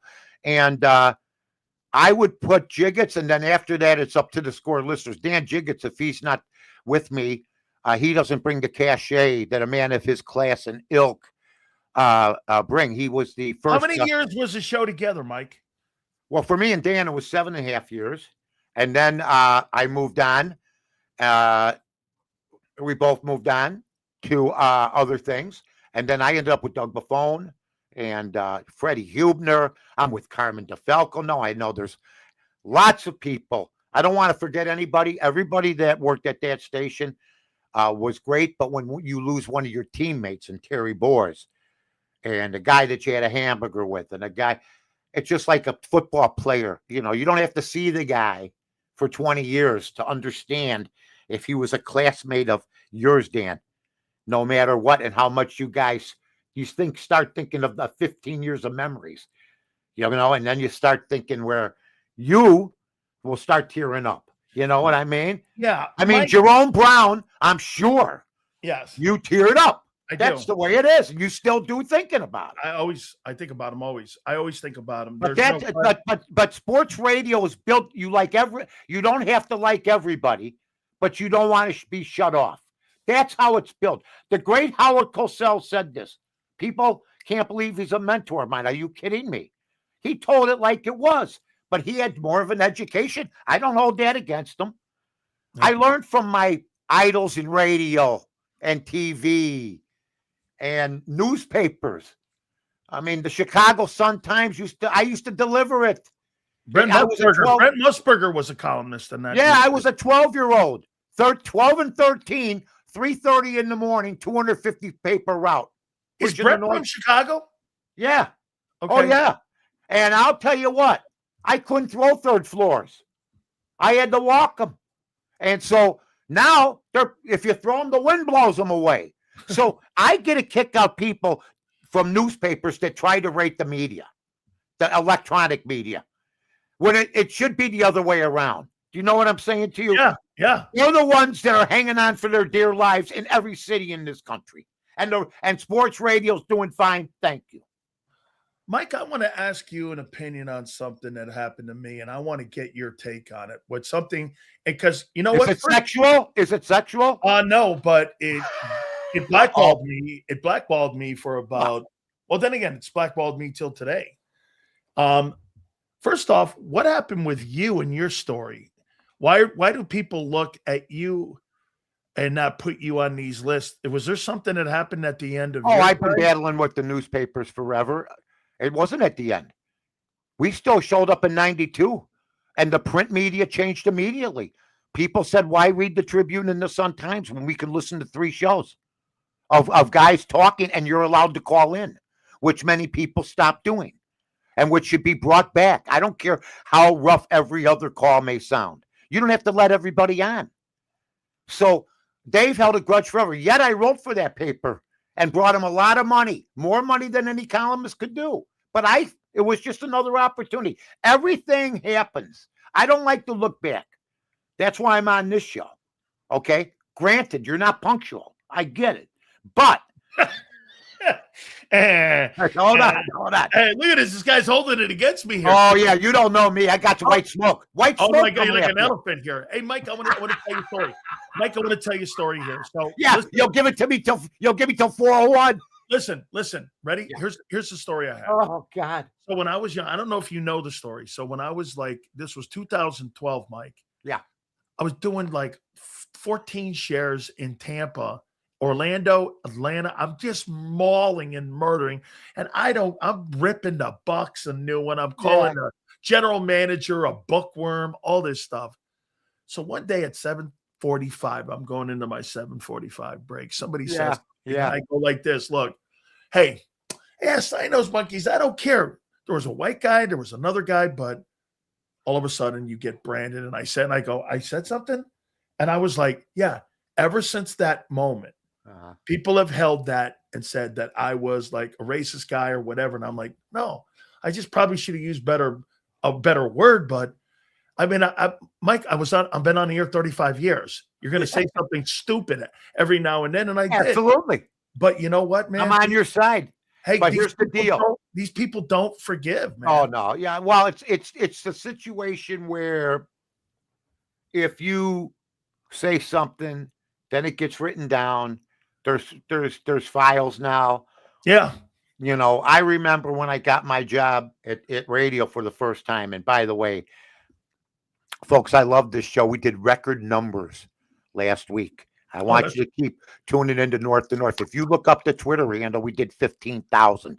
Okay, so this man here in this wonderful product, thank you, JAKIB, that has given me something to look forward to every week is the place to land, and don't ever forget it. Okay, that's great. Now, I'm gonna tell you this.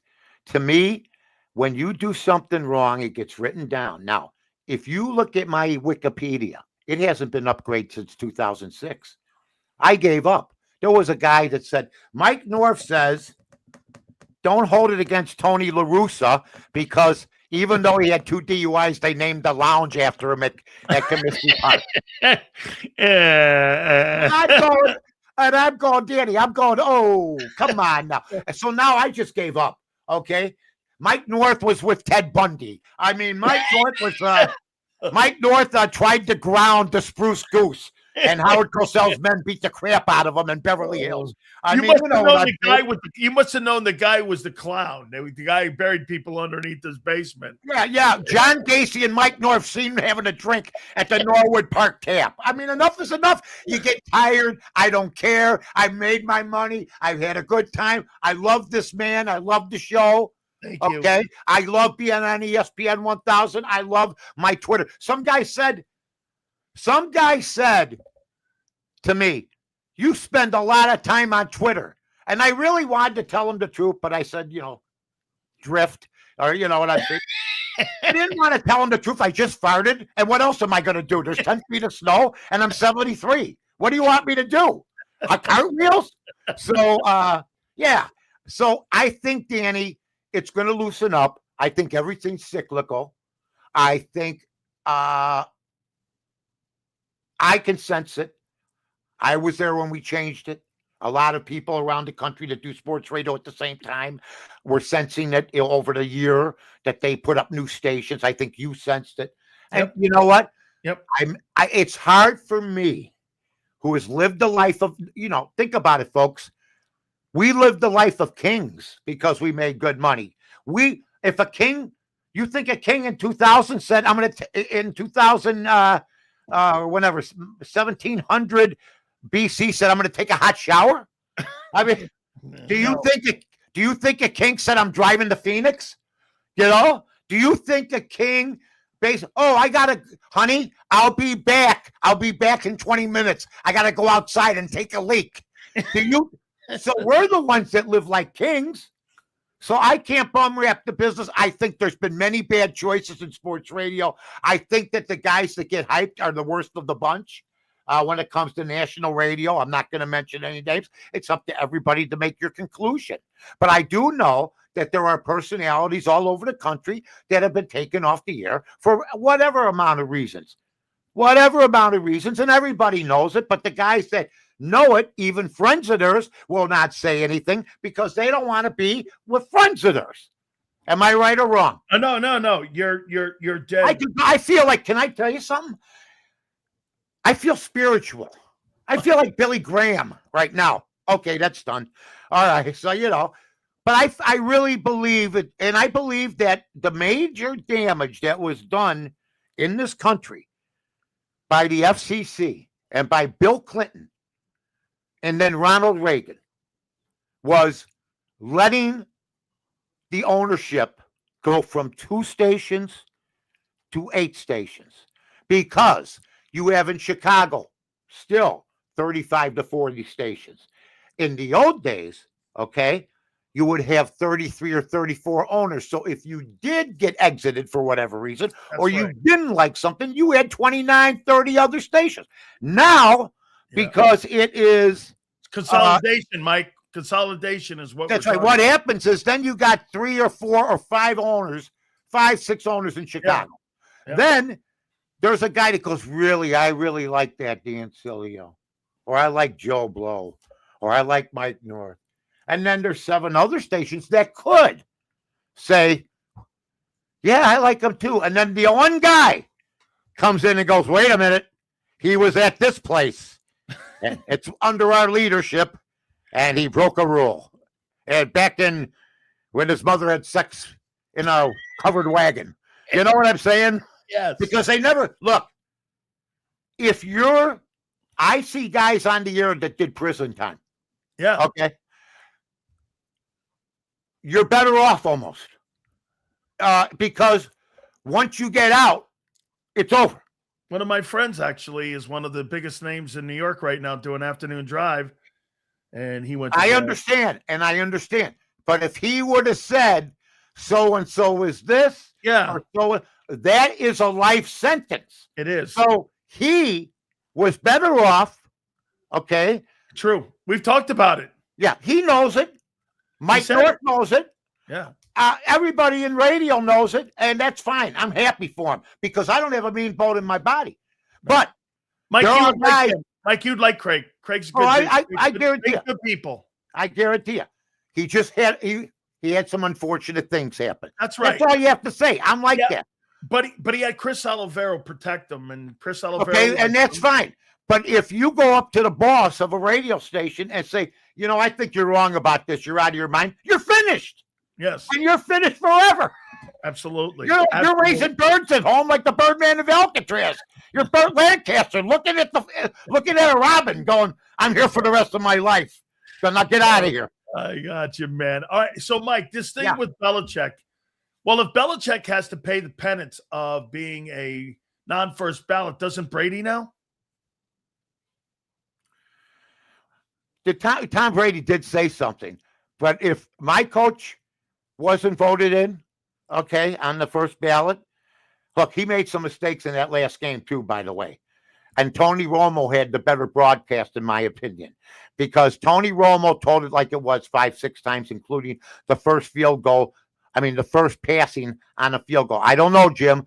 You may not like this. I don't know, Jim. I kick here. You know what Tom Brady said at the end of the fourth quarter of the Ram game with McVay with the ball? What should he do? Oh, this should be interesting. This should be interesting. Hey, this is going to be something. What would you do, Tom? That's what you're hired for, but you're an owner, okay? And you don't want to ruffle anybody's feathers. But Tony Romo had the better broadcast. Brady 3-4 times gave players a pass. Then he talks about the guy that's taunting, and hitting. Tom Brady cried when he got tapped on the helmet, and he did a flop. So, it's just amazing to me how he'll get a pass, but not from me. He ain't getting no pass from me. Romo was better than you, handsome. What was the question again? No, my question is if you're going to hold out, Belichick from a first ballot. Oh, don't you hold Brady out? I'm sorry, now? I was thinking about last week. Me not being on time, I think you were thinking about right now.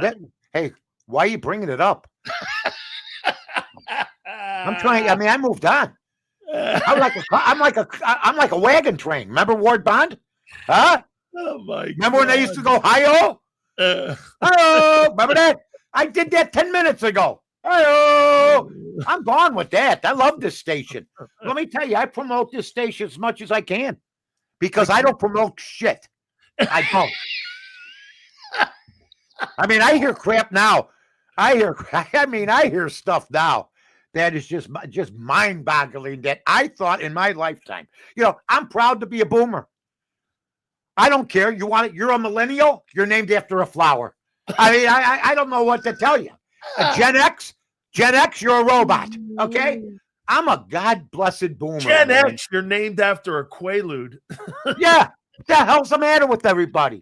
Oh, hey, you know what you are? What? I thought he's gonna. You're a boomer. I went. Yeah. I hear people use that against guys my age. Mike, we should do a radio show one day. I'll do a show all day. Hey, listen, no, I'm telling you. You could set me up. I've been waiting for like 5 months over here. I'm going. Man, I get on my knees nightly. I get on my knees. You and Xander. I go, please. Yeah. Jesus Christ. Are you getting on your knees? Are you praying? I'm hoping. I got my wife a crucifix the other day. Okay, did I tell you the story? Please tell me. I bought the wife a crucifix the other day, and the guy brings it out. Exclusive place, great place. A friend of mine, Raul Jewelers, pulls it out. He goes, look at this cross. Okay. Look at this cross. Chains, expensive, everything, Danny. Everything. Look at this. I go, but they're flat. They're flat. He goes, well, what do you? I go, well, my wife's going to look like she's a protester. I don't need that. I got an X on you. What are you doing? I got to have the guy that's hanging. You need the guy that's hanging. Jesus, you need Jesus. It's not a true crucifix if you Wait. go into a store and you gotta have the guy hanging.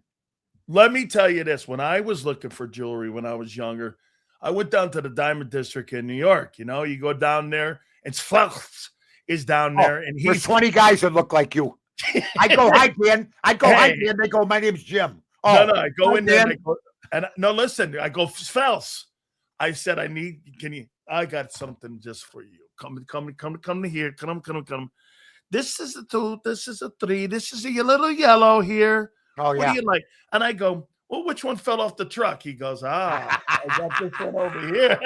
I brought my wife's engagement ring off a truck. Yeah, So he goes, this is for you. This fell off the truck, you see? off And I the go, truck.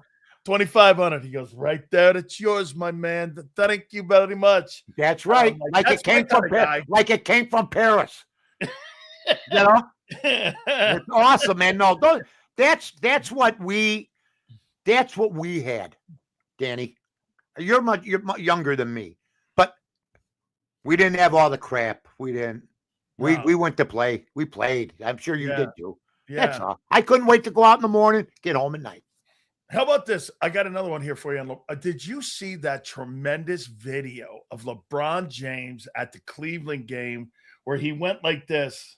They had this video up, LeBron there with all the LeBron guys, and he started doing this, and he put it over his head here. I can't take it anymore. Hey, it was like, hey, man, crying because Cleveland honored him. Might be his final road, his 23rd season. Such a Mike, weren't you taken by that a little bit? That LeBron's final four, maybe? I'll comment on this, and then I'll say that first off,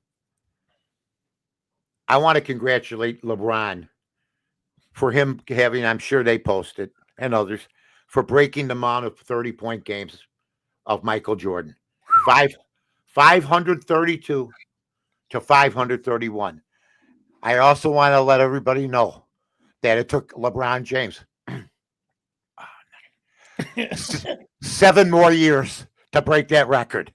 So you could, happy for you. I had to listen. Look, I'm used to him. The decision was one of the worst, regardless how it turned out. It didn't work out the way they thought. Decisions ever made. I don't think people harken back to those days all that much. And at the time, people thought LeBron, by making a spectacle of himself on the stage with the gentleman, I'm just telling you, I was there, made him look horrible. And I don't think he ever fully covered Jim Gray, the decision with Jim Gray, like I don't think Jim Gray ever fully recovered from the interview with Pete Rose. There was a time and a place. Oh, it was at the when the All-Star game when they in Boston, the all-century team. Yeah, and that didn't serve him well because Pete came on the show with me, my TV show, the very next week, and I let him talk. He didn't know what was going to hit him, but it wasn't an ambush job at an event, okay, like that. So that's that to me. You know, there's things like that, Dan, that stick with you, you know, and that's what you learn from, you know. I got to show you this here. I think you're going to dig this. Here's my Dick Allen baseball. What is that, Dick Allen? Dick Allen. You don't have to sell me on him.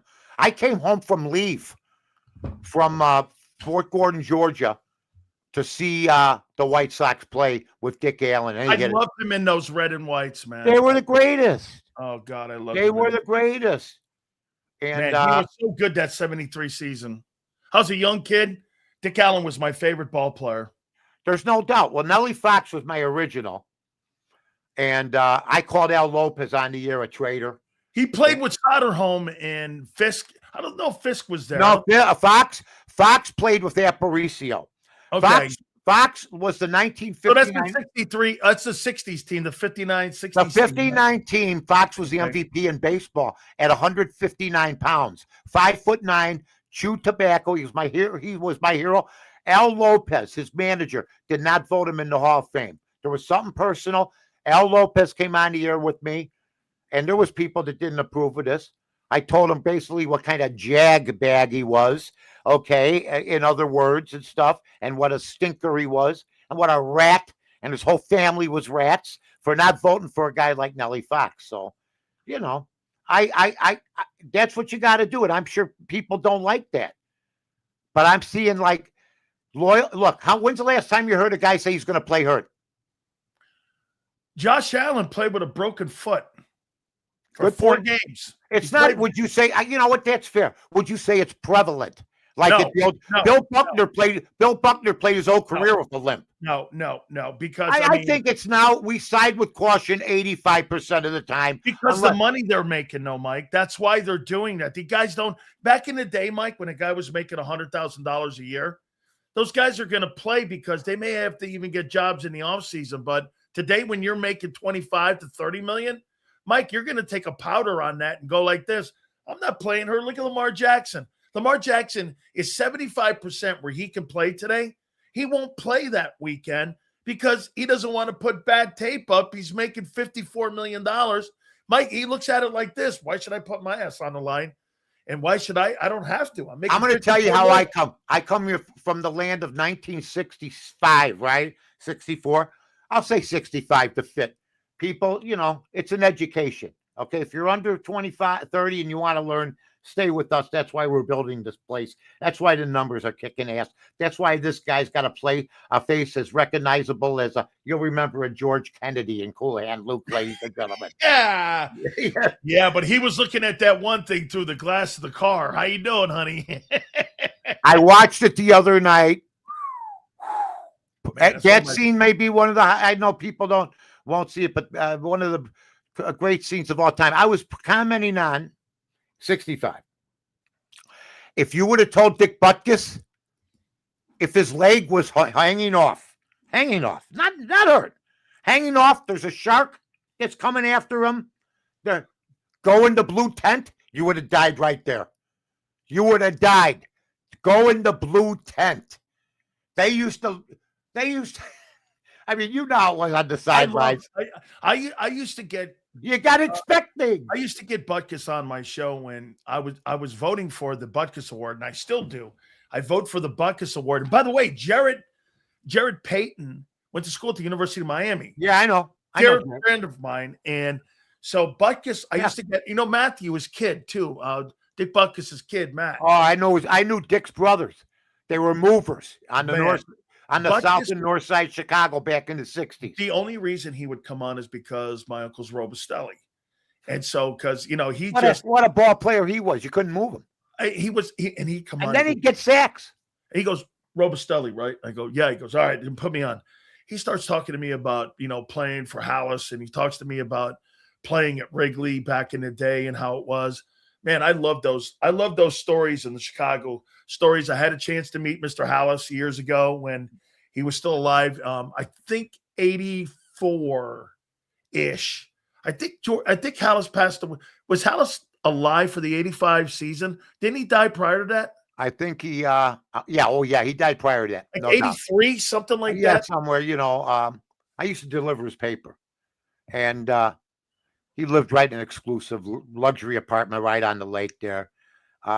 Was known to throw, like Mike Ditka said, nickels and dimes around like sewer covers.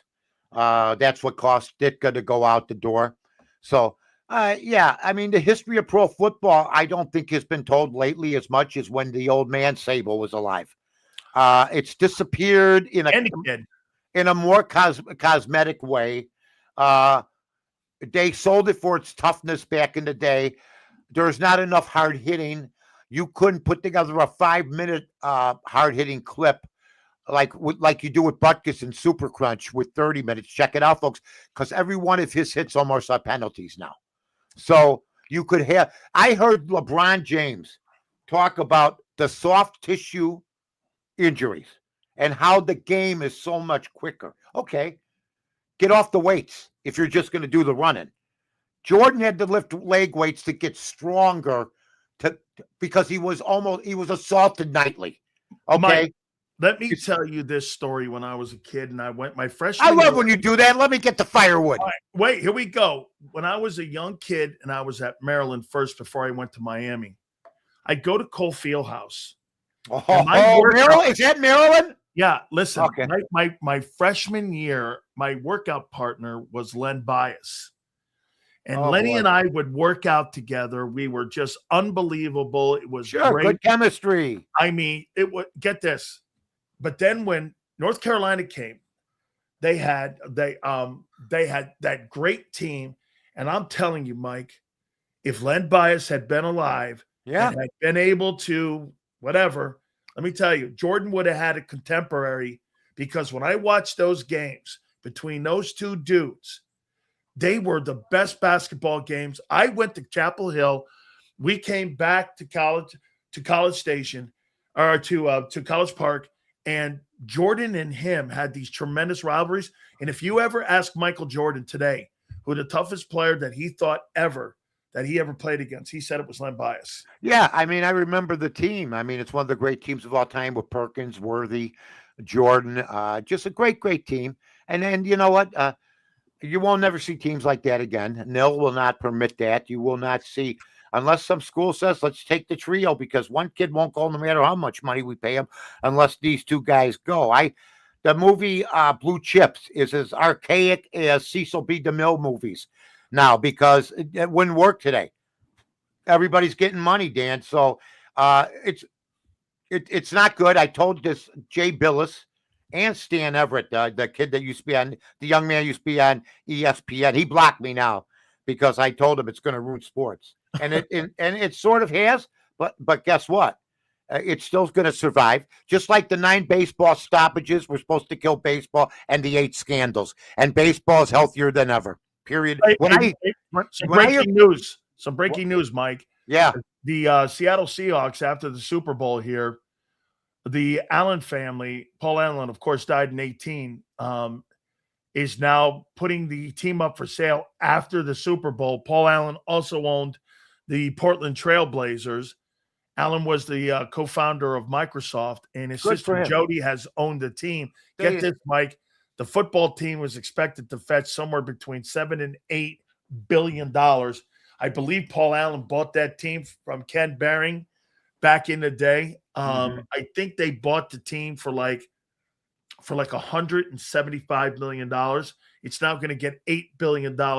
Well, the business of the NFL, man. I mean, I'll tell you, the market hurts them a little bit because Steinbrenner bought the Yankees for $10 million, and the Yankees are worth more than that. And they're a baseball team, but they're the traditional. He bought it from CBS. Yeah, I will say this: I'm happy for them.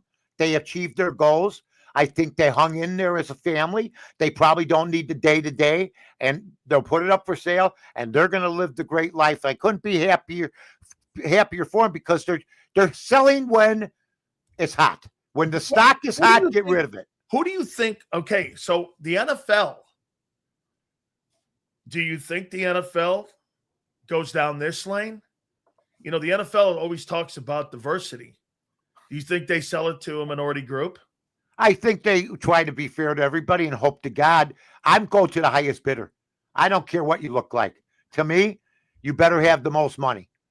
And if you don't have the most money, you can have an Irishman, a Polish guy, a German, a black, a Hindu, an Asian. You can't have them all go in. Because the NFL doesn't care about the only color they care about is green. Look, you could bring in celebrities. Let's say I get Eddie Murphy, okay, and I want to beat he was in the movie about he was a Detroit cop, and I'm trying to buy the Detroit Lions. If we don't have the money, I don't care if he's got the Lions jacket or not, and what kind of famous actor Eddie is. It's not happening. How about Magic Johnson, somebody like that? He's got a percentage ownership right now, the Commanders. Hey, Magic Johnson, look, I was one of the saddest guys in the world when I heard it was going to happen to him, but we all thought he was going to die, to be honest with you. Oh, yeah, absolutely. So for him to be there, it's a miracle come true, and if you have enough money, because you don't hear anything about his health anymore. No. It's just like he's back to normal, and what a reclamation project that is, if you want to talk about it. But a lot of, look, it's no secret. If you want business in especially certain states, you better have a woman, okay? And the woman could be at the bottom of the ladder. Doesn't matter. You could they'll mix her in. They don't care, and the woman gets paid. That's it. It happens all the time. So I think if you got a group, it doesn't matter what color you are. I'm Mike North. I'm selling my house, okay? Now, that's a different story for another day. I'm Mike North. I'm selling the stadium, okay, and the team. Doesn't matter. No. I mean, hey, Magic. And it doesn't matter for anything. Hey, Magic, one of your top 5 guys? Oh, yeah. Listen, I put together the 5-man lineup. Magic, Bird, Chamberlain, Jordan, and Kobe. Good luck to everybody. But I didn't have Kobe. I had the Joker. Wow. I had Wilt and the Joker. I have Jordan, and then I have Magic and Bird, and I go 82-0. I'm taunting people. 82-0. I don't want to hear I'd get Kevin Durant. They'll break him in 2, period. I love Kevin Durant, too. All right. I have one last Jordan question for you here. He was 10 seconds left in the game. Are you taking Jordan's 20-footer or Jabbar's skyhook? Oh, I'm taking win the game. Wow, that's a great question. I'll be honest with you, because Kareem only had one move, but nobody could stop it, and Jordan had to work harder. I take Kareem. But last shot, 10 seconds. Yeah, no, I give it to I'm a Jordan from 20. I swear by Jordan. You know that. Yeah, of course. And Michael wouldn't mind it. See, Michael understands the history of basketball. I guarantee you, the load management's a joke. Political coaches are a joke.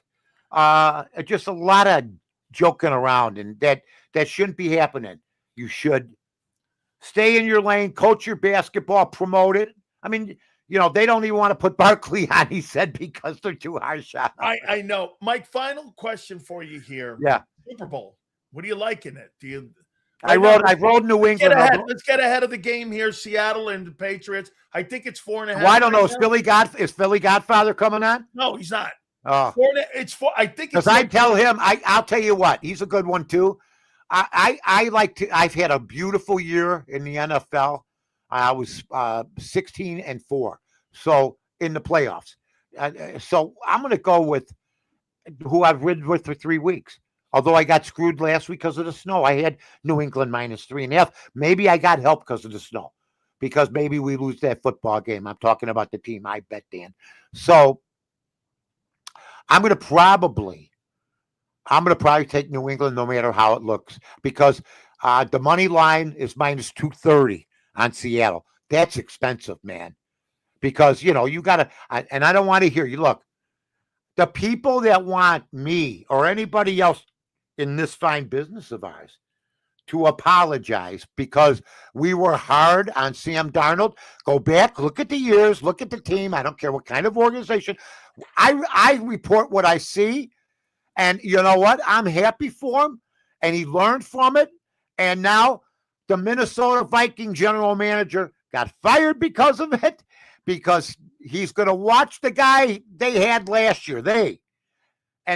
As a group, the ownership doesn't sign off on this. No, they said, we'll go with the rookie and we'll get rid of this guy. It was a flash in the pan, and it wasn't. So it's going to be fun. I'm sticking with my guy, Drake May. Although, besides the receiver on Seattle, Dan, and the running back, maybe Walker outside of they that. they got their defensive line is that by committee at almost. They got 4 guys, but nobody knows who they are. Deacon Jones ain't walking through that door. Alan Pages and Randy White, they're not walking through that door, folks. But they're a good team, okay. But it's sort of like how you perceive things, And Seattle got this far to the number 1 seed. It's going to be tough to see. I hope New England wins, but it would not. And I haven't made my final decision yet because I don't go with my heart. So I think Seattle's winning. You might be right because -230 against Drake May. Yeah, and the kid is a clutch kid and everything else. But how much more can he take too? But they've been expecting him and Darnold both to break down, and neither one has broken down. And they both won for their teams last week.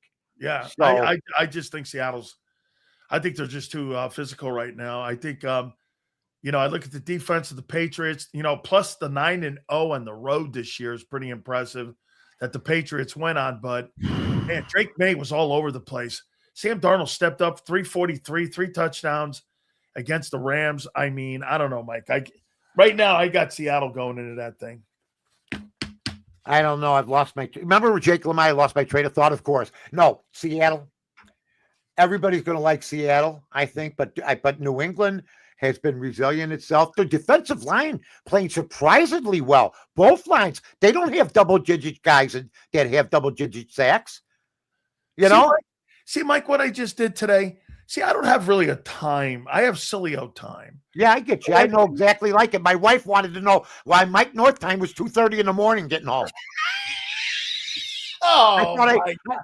And then I lied like every other man since the 40s. I thought it was 11. Mike, let me go. We will catch you next week. First of all, I want to say this. I don't want you taking advantage of me by making me stay this long. You know what I mean?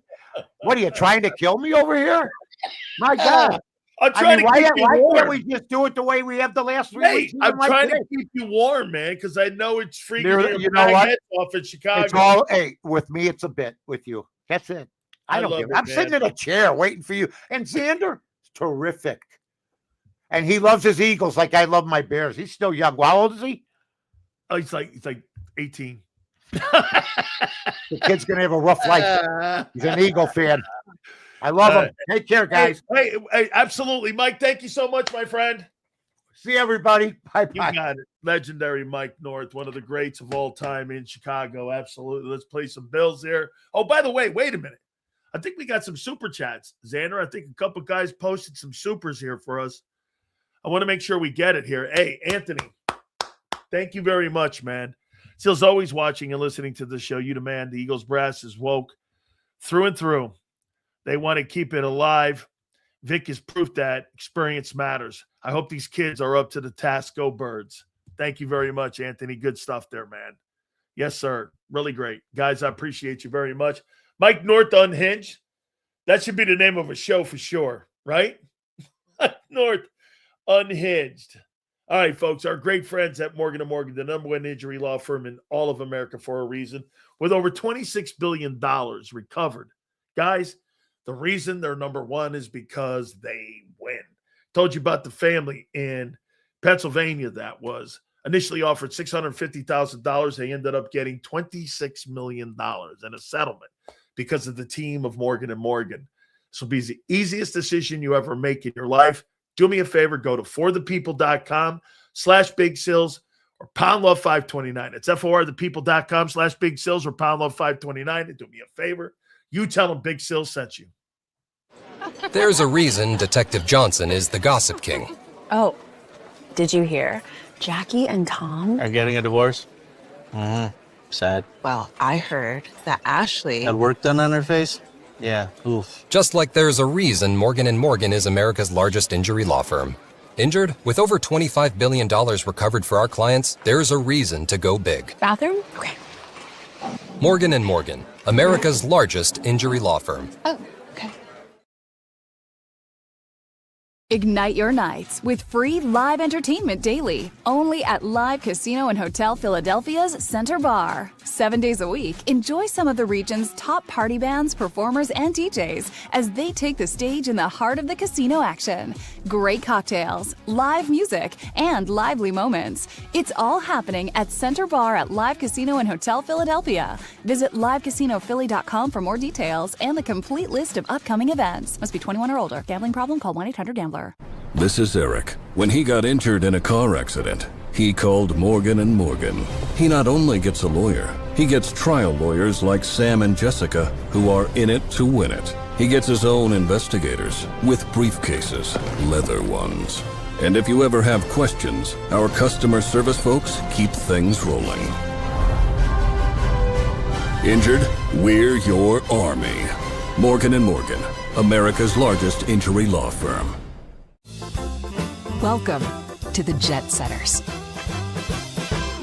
and the High Rollers, to the Shot Takers and the Tastemakers. Welcome to the Viewfinders, the Thrill Seekers, and the Night Owls. Welcome to everything you could possibly want on one 5-mile island. Welcome to the Wildwoods. Book your stay today. In our hometown, we all look out for each other. We go the extra mile to lend a helping hand. We step up to keep our communities going strong. And at Independence Blue Cross, we're here to keep you going strong.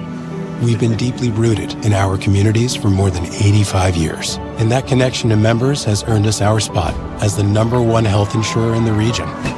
So while you look out for your neighbors, know IBX is always looking out for you. He's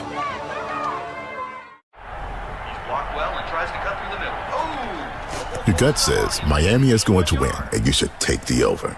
Your gut also said your NFT selfies would only go up in value. They didn't. But your head is on Sports Grid and knows the QB is in concussion protocol. The backup has a 45 QBR against the zone coverage. The New York D has the most sacks in the league. So yeah, trust your head. It's smarter to be on Sports Grid. EAGLES. Eagles.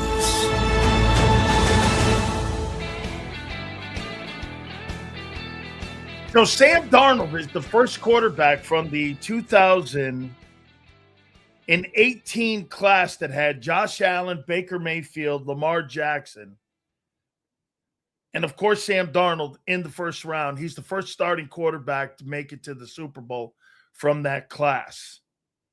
I think Baker was the #1 overall selection in that draft. Lamar, I believe, was the 32nd.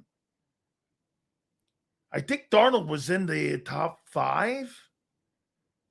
And Josh Allen was in that. So, Sam Darnold.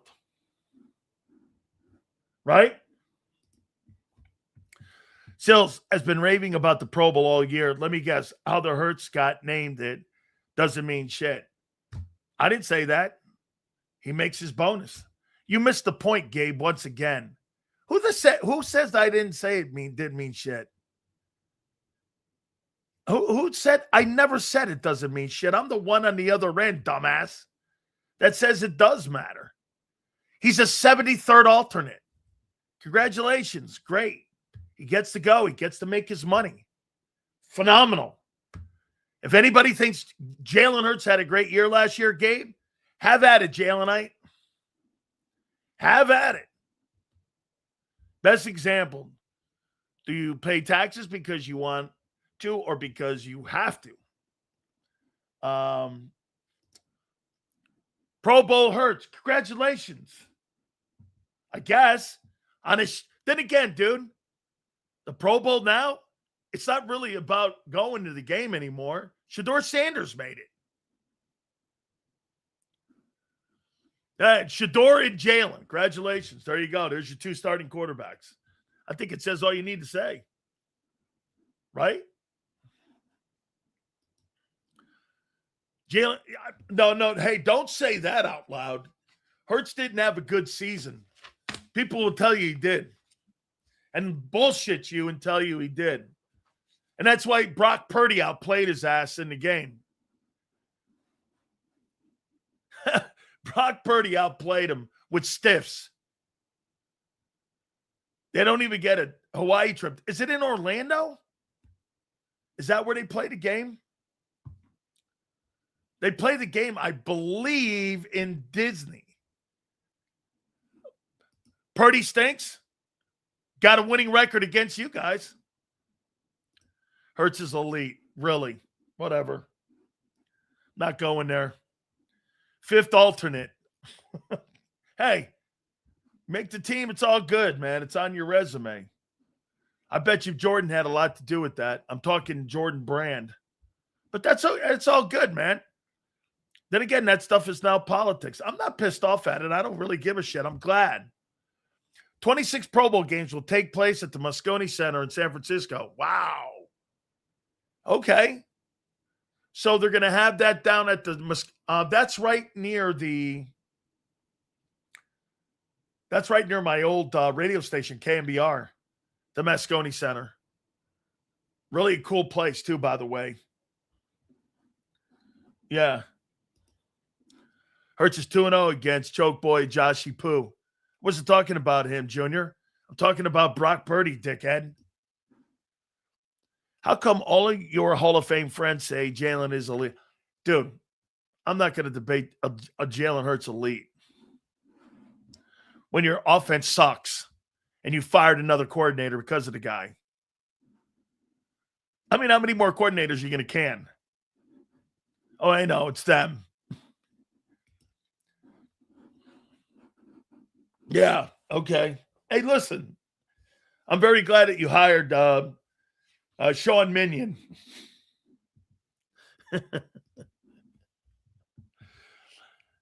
Significance for the first time.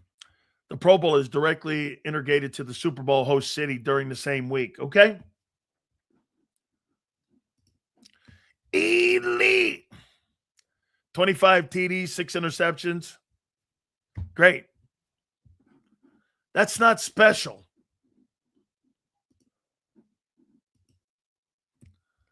At this point, I'll take decent of what he has been lately. I don't think, Jalen Hurts. Hey, how about this? Jalen Hurts how many people think Jalen had a better season this year than Sam Darnold? Hey, that's all I need to know. Who thinks that Jalen had a better year than Sam Darnold?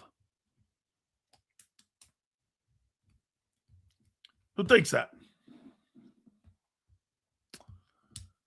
Sam Darnold was a journeyman quarterback, according to you guys. He's a journeyman. Not last year either. Wait a minute. Not this season? Not last year either. 2,900 yards and 18 TDs. He didn't have a good year last year either. Okay? Darnold didn't have a perfect game. I got you there. I see it. The Pro Bowl has been a joke since I can remember. They should just hand out the awards and bonuses and scratch the bullshit games. I think that's coming. But you know what? You know why they're doing it, right? They're promoting flag football. They're promoting the flag football through these Pro Bowl games. They're going to start selling franchises. Trust me when I tell you, in the offseason, you're going to see flag football, and you're going to see them being played in stadiums, in your stadiums, these flag football. Seattle has a good running game. Yeah, they do with Walker. They do lose Charbonneau, though. Oh, they have really only one now. Jalen is a better quarterback, though. Just be honest. Jalen Hurts is not a better quarterback from the pocket than Sam Darnold. He's not in any way. Guy can actually read defenses. Your guy can't. Used to think they got Pro Bowl votes, right, for the most part, maybe 15 years ago or something. Yeah, no. Give Darnold credit. He's been good. Remember Kirk Cousins falling off the map? Kirk Cousins was a really good football player and is a good football player. We see where he is right now. Cousins has done great things in his career for being, get this, for being a quarterback who's probably the floor. Here's Kirk Cousins' career, whatever you want to say about it. Kirk Cousins. This is where he's at in his career now. So Kirk Cousins has played 14 years. He's got 44,700 yards. He's got 298. He's got basically 300 touchdown passes and 131 interceptions. He's 2-1 in interception rate.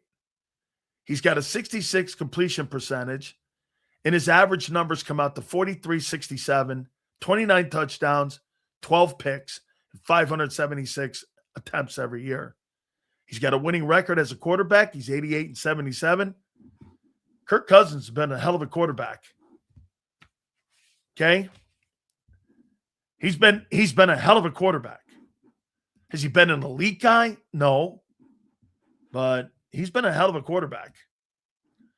Donald is a better quarterback as a skill for the quarterback, meaning throwing the ball, and Jalen is better being dual threat. Absolutely correct. And I agree with that 100%. And I would even make this point to you too. I think Jalen does a better job at protecting the football by not throwing the football. But that comes down again. Like, you can't make the excuse. When Darnold throws picks today on that Seattle team, he doesn't get the benefit. That's a shitty play by him. Okay? He's on a good team. He's got good players. He's got elite guys, and he's got an elite defense. So he doesn't get the like, Josh Allen plays on a very mediocre football team.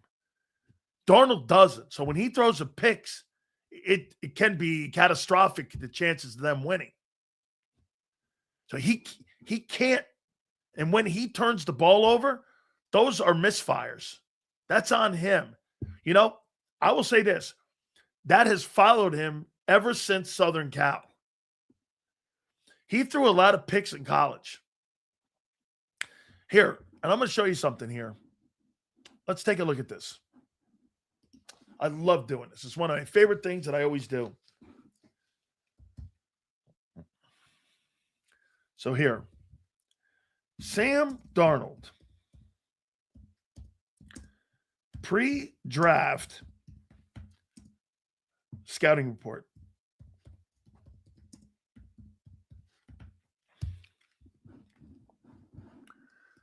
Here's Sam Darnold.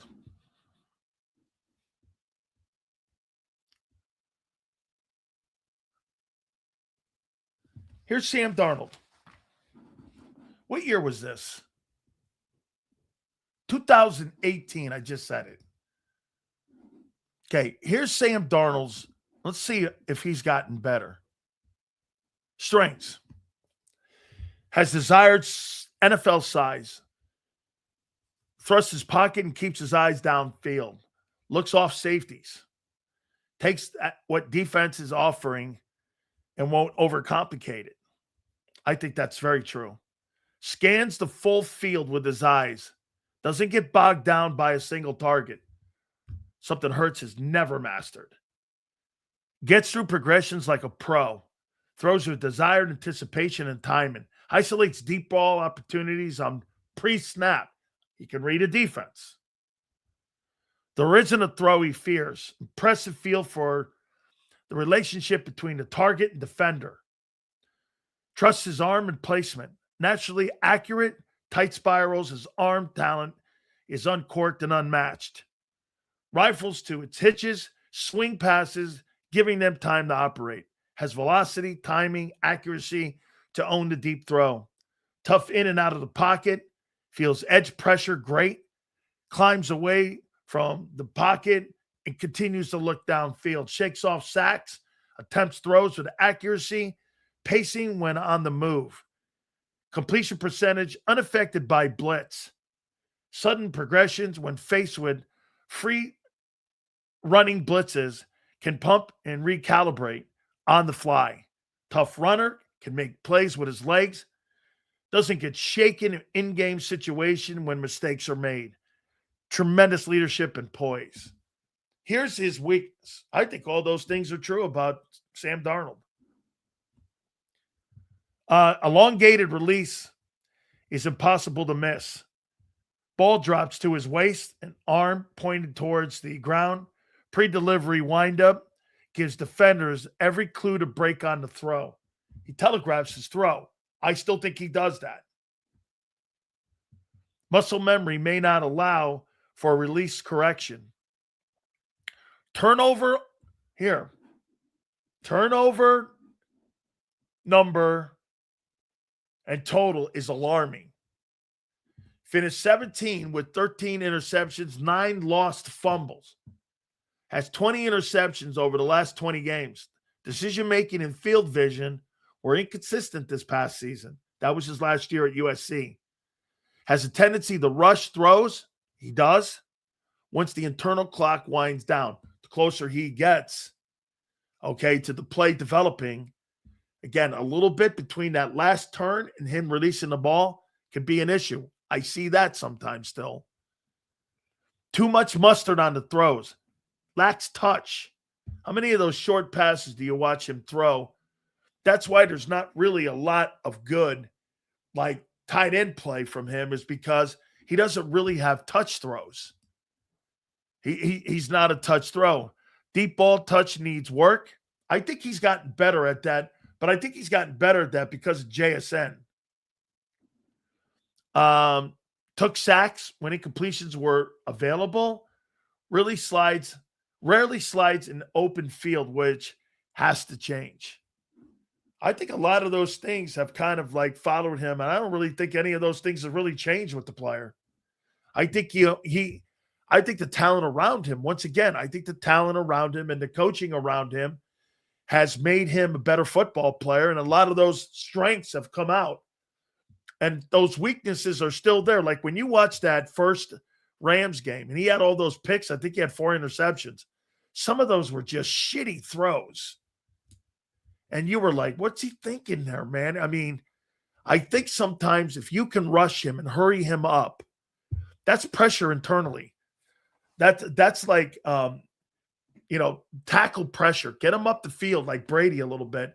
Always thought that was a little bit of a Brady thing too. All right. Yeah, he's got a lot of Eli in him. Eli's streaky like that. Eli gets on a streak and he gets going. Eli's tough to beat. He is. He says, put your GM hat on. What quarterback should we target in the draft?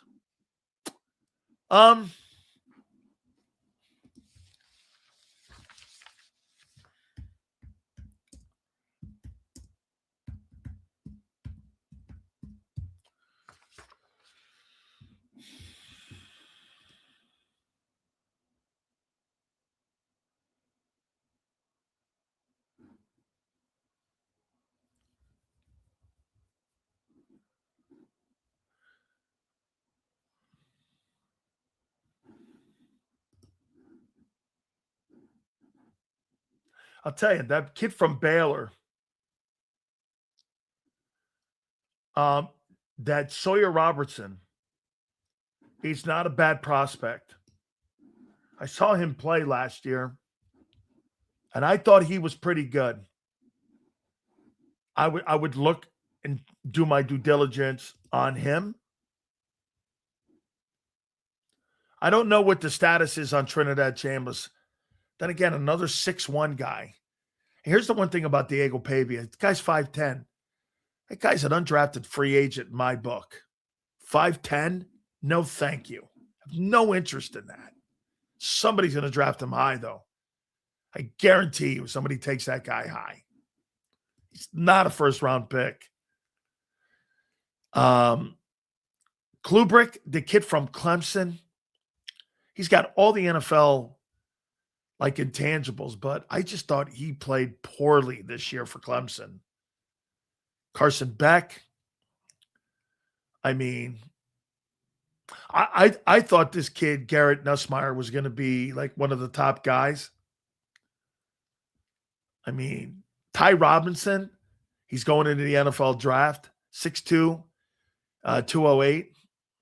I mean, this group is just not impressive. Fernando Mendoza, I still don't have a pulse on this guy. The kid from Penn State, I do not like.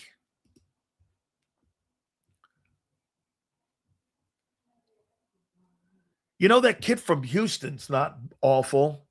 I saw that kid against West Virginia. Wagman, I thought he was pretty good, 6'3", 210. That SMU quarterback, again, another 6-foot guy.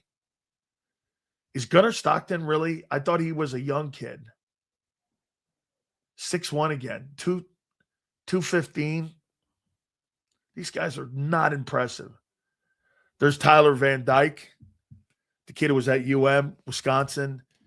He's gone around to everyone. These guys are just not impressive dudes. The kid from Colorado's not very good, I don't think. I mean, look, you have Fernando Mendoza, you have Ty Simpson, Garrett Nussmeier. Carson Beck is the 4th-rated guy. I think Carson Beck is okay, but like as a backup, maybe. Diego Pavia, no interest. That kid Sawyer Robertson, and maybe that Miller Moss kid from Louisville. I liked him. I saw him play against UM. I thought he was pretty good. But those guys are like round 4, 5, and 6. You already got a 4, 5, and 6 guy right now in the building. I don't really think it's a great. I don't really think his. Yeah, he was all right at Miami. He was the. I think he was the freshman of the year. At the ACC freshman of the year at Miami, Tyler Van Dyke. See him how our backup if Tanner moves on. I don't mind that. But Dose's brother transferred to, I forget where he transferred. West Virginia? Forget where he transferred to. South Carolina? I forget, somewhere. I think Arch Manning, if Arch Manning came out this year, Arch Manning would have been the number 1 overall pick instead of Fernando Mendoza. Arch Manning's got more skill set.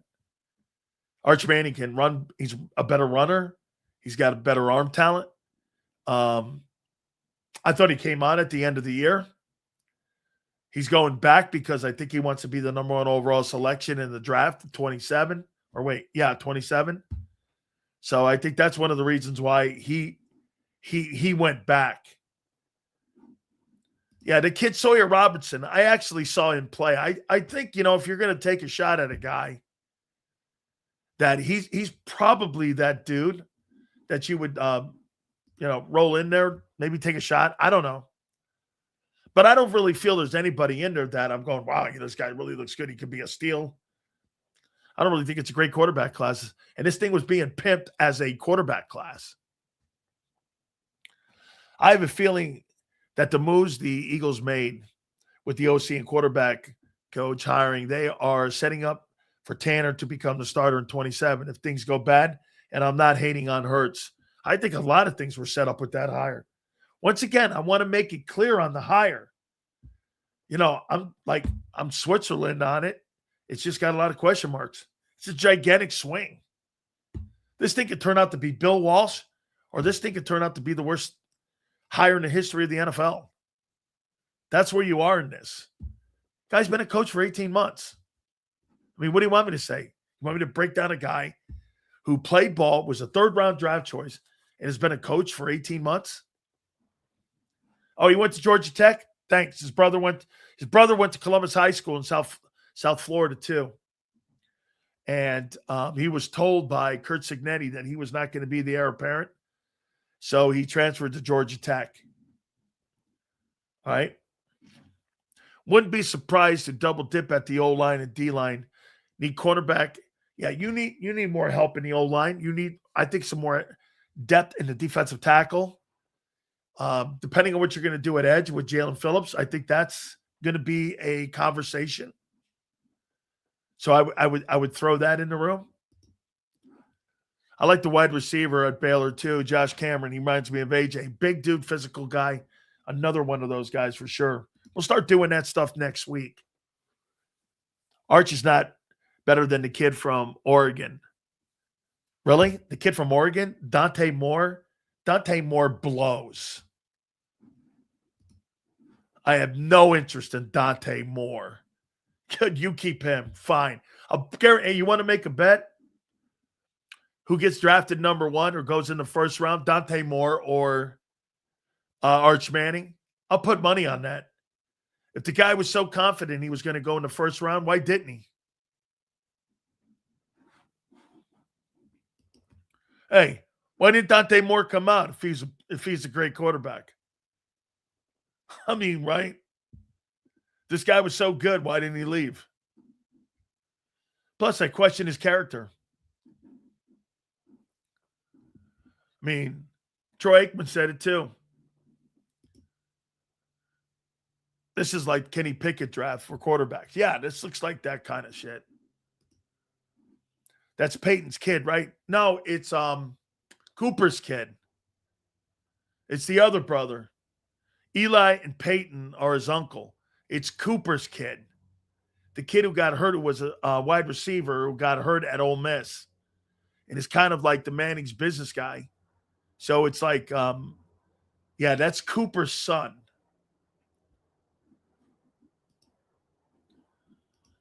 See, here, the 3D, The combines tell you nothing.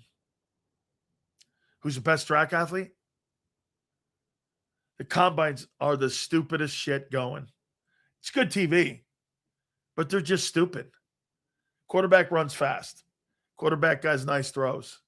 What does that tell you whether he can play or not? It doesn't. Combines are the dumbest shit going.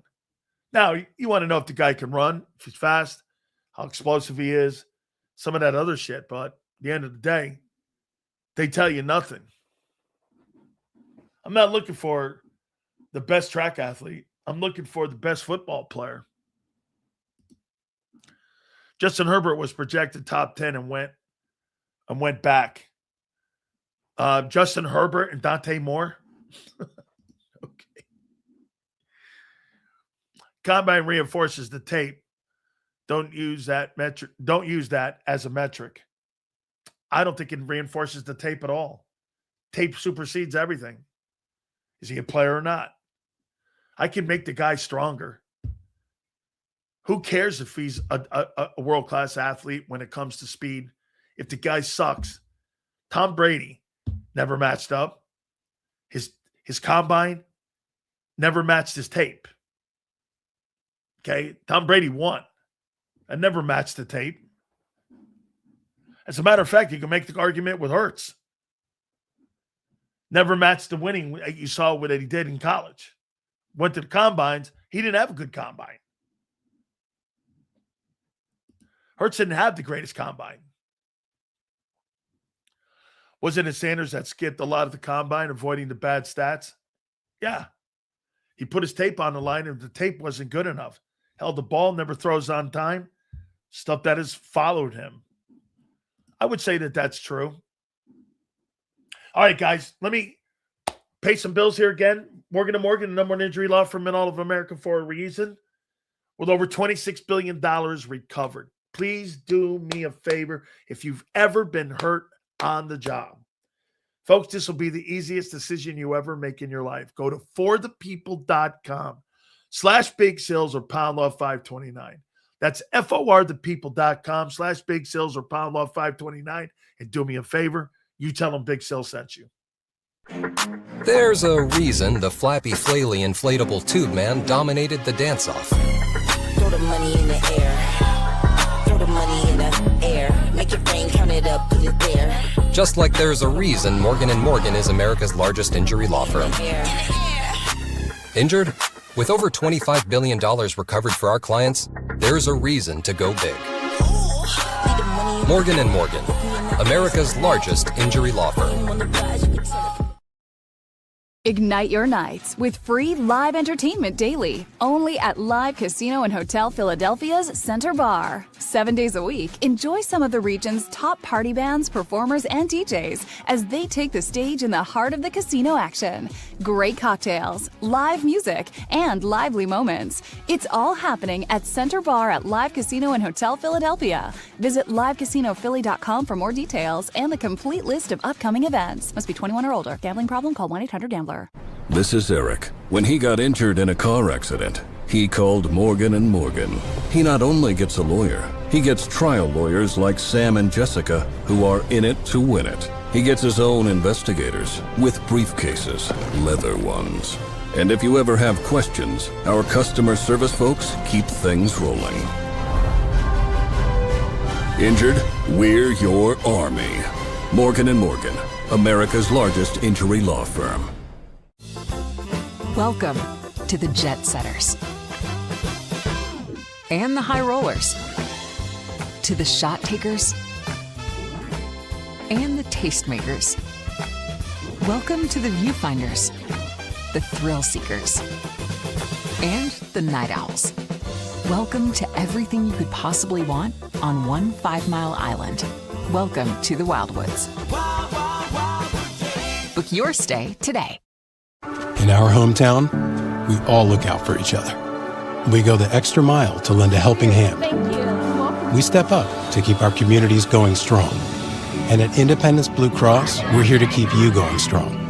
We've been deeply rooted in our communities for more than 85 years. And that connection to members has earned us our spot as the #1 health insurer in the region. So while you look out for your neighbors, know IBX is always looking out for you. He's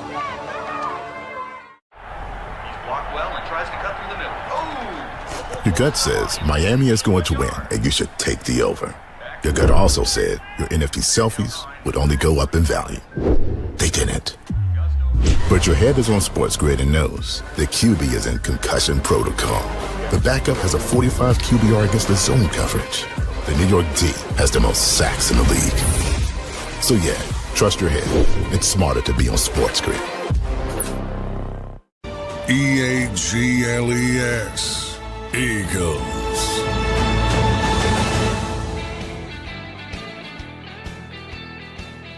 Not good for the NFL. Epstein files have come out, and Tish from the New York Giants name is connected with Epstein, owner of the Giants. Not good. Roger Goodell will be answering that in the State of the NFL next week, next Tuesday. Can't wait to hear that. Guys, have a great weekend. We appreciate you. Thank you so much, Joe and Xander. We appreciate it. 2 to 6 on Monday. Have yourself a fabulous weekend.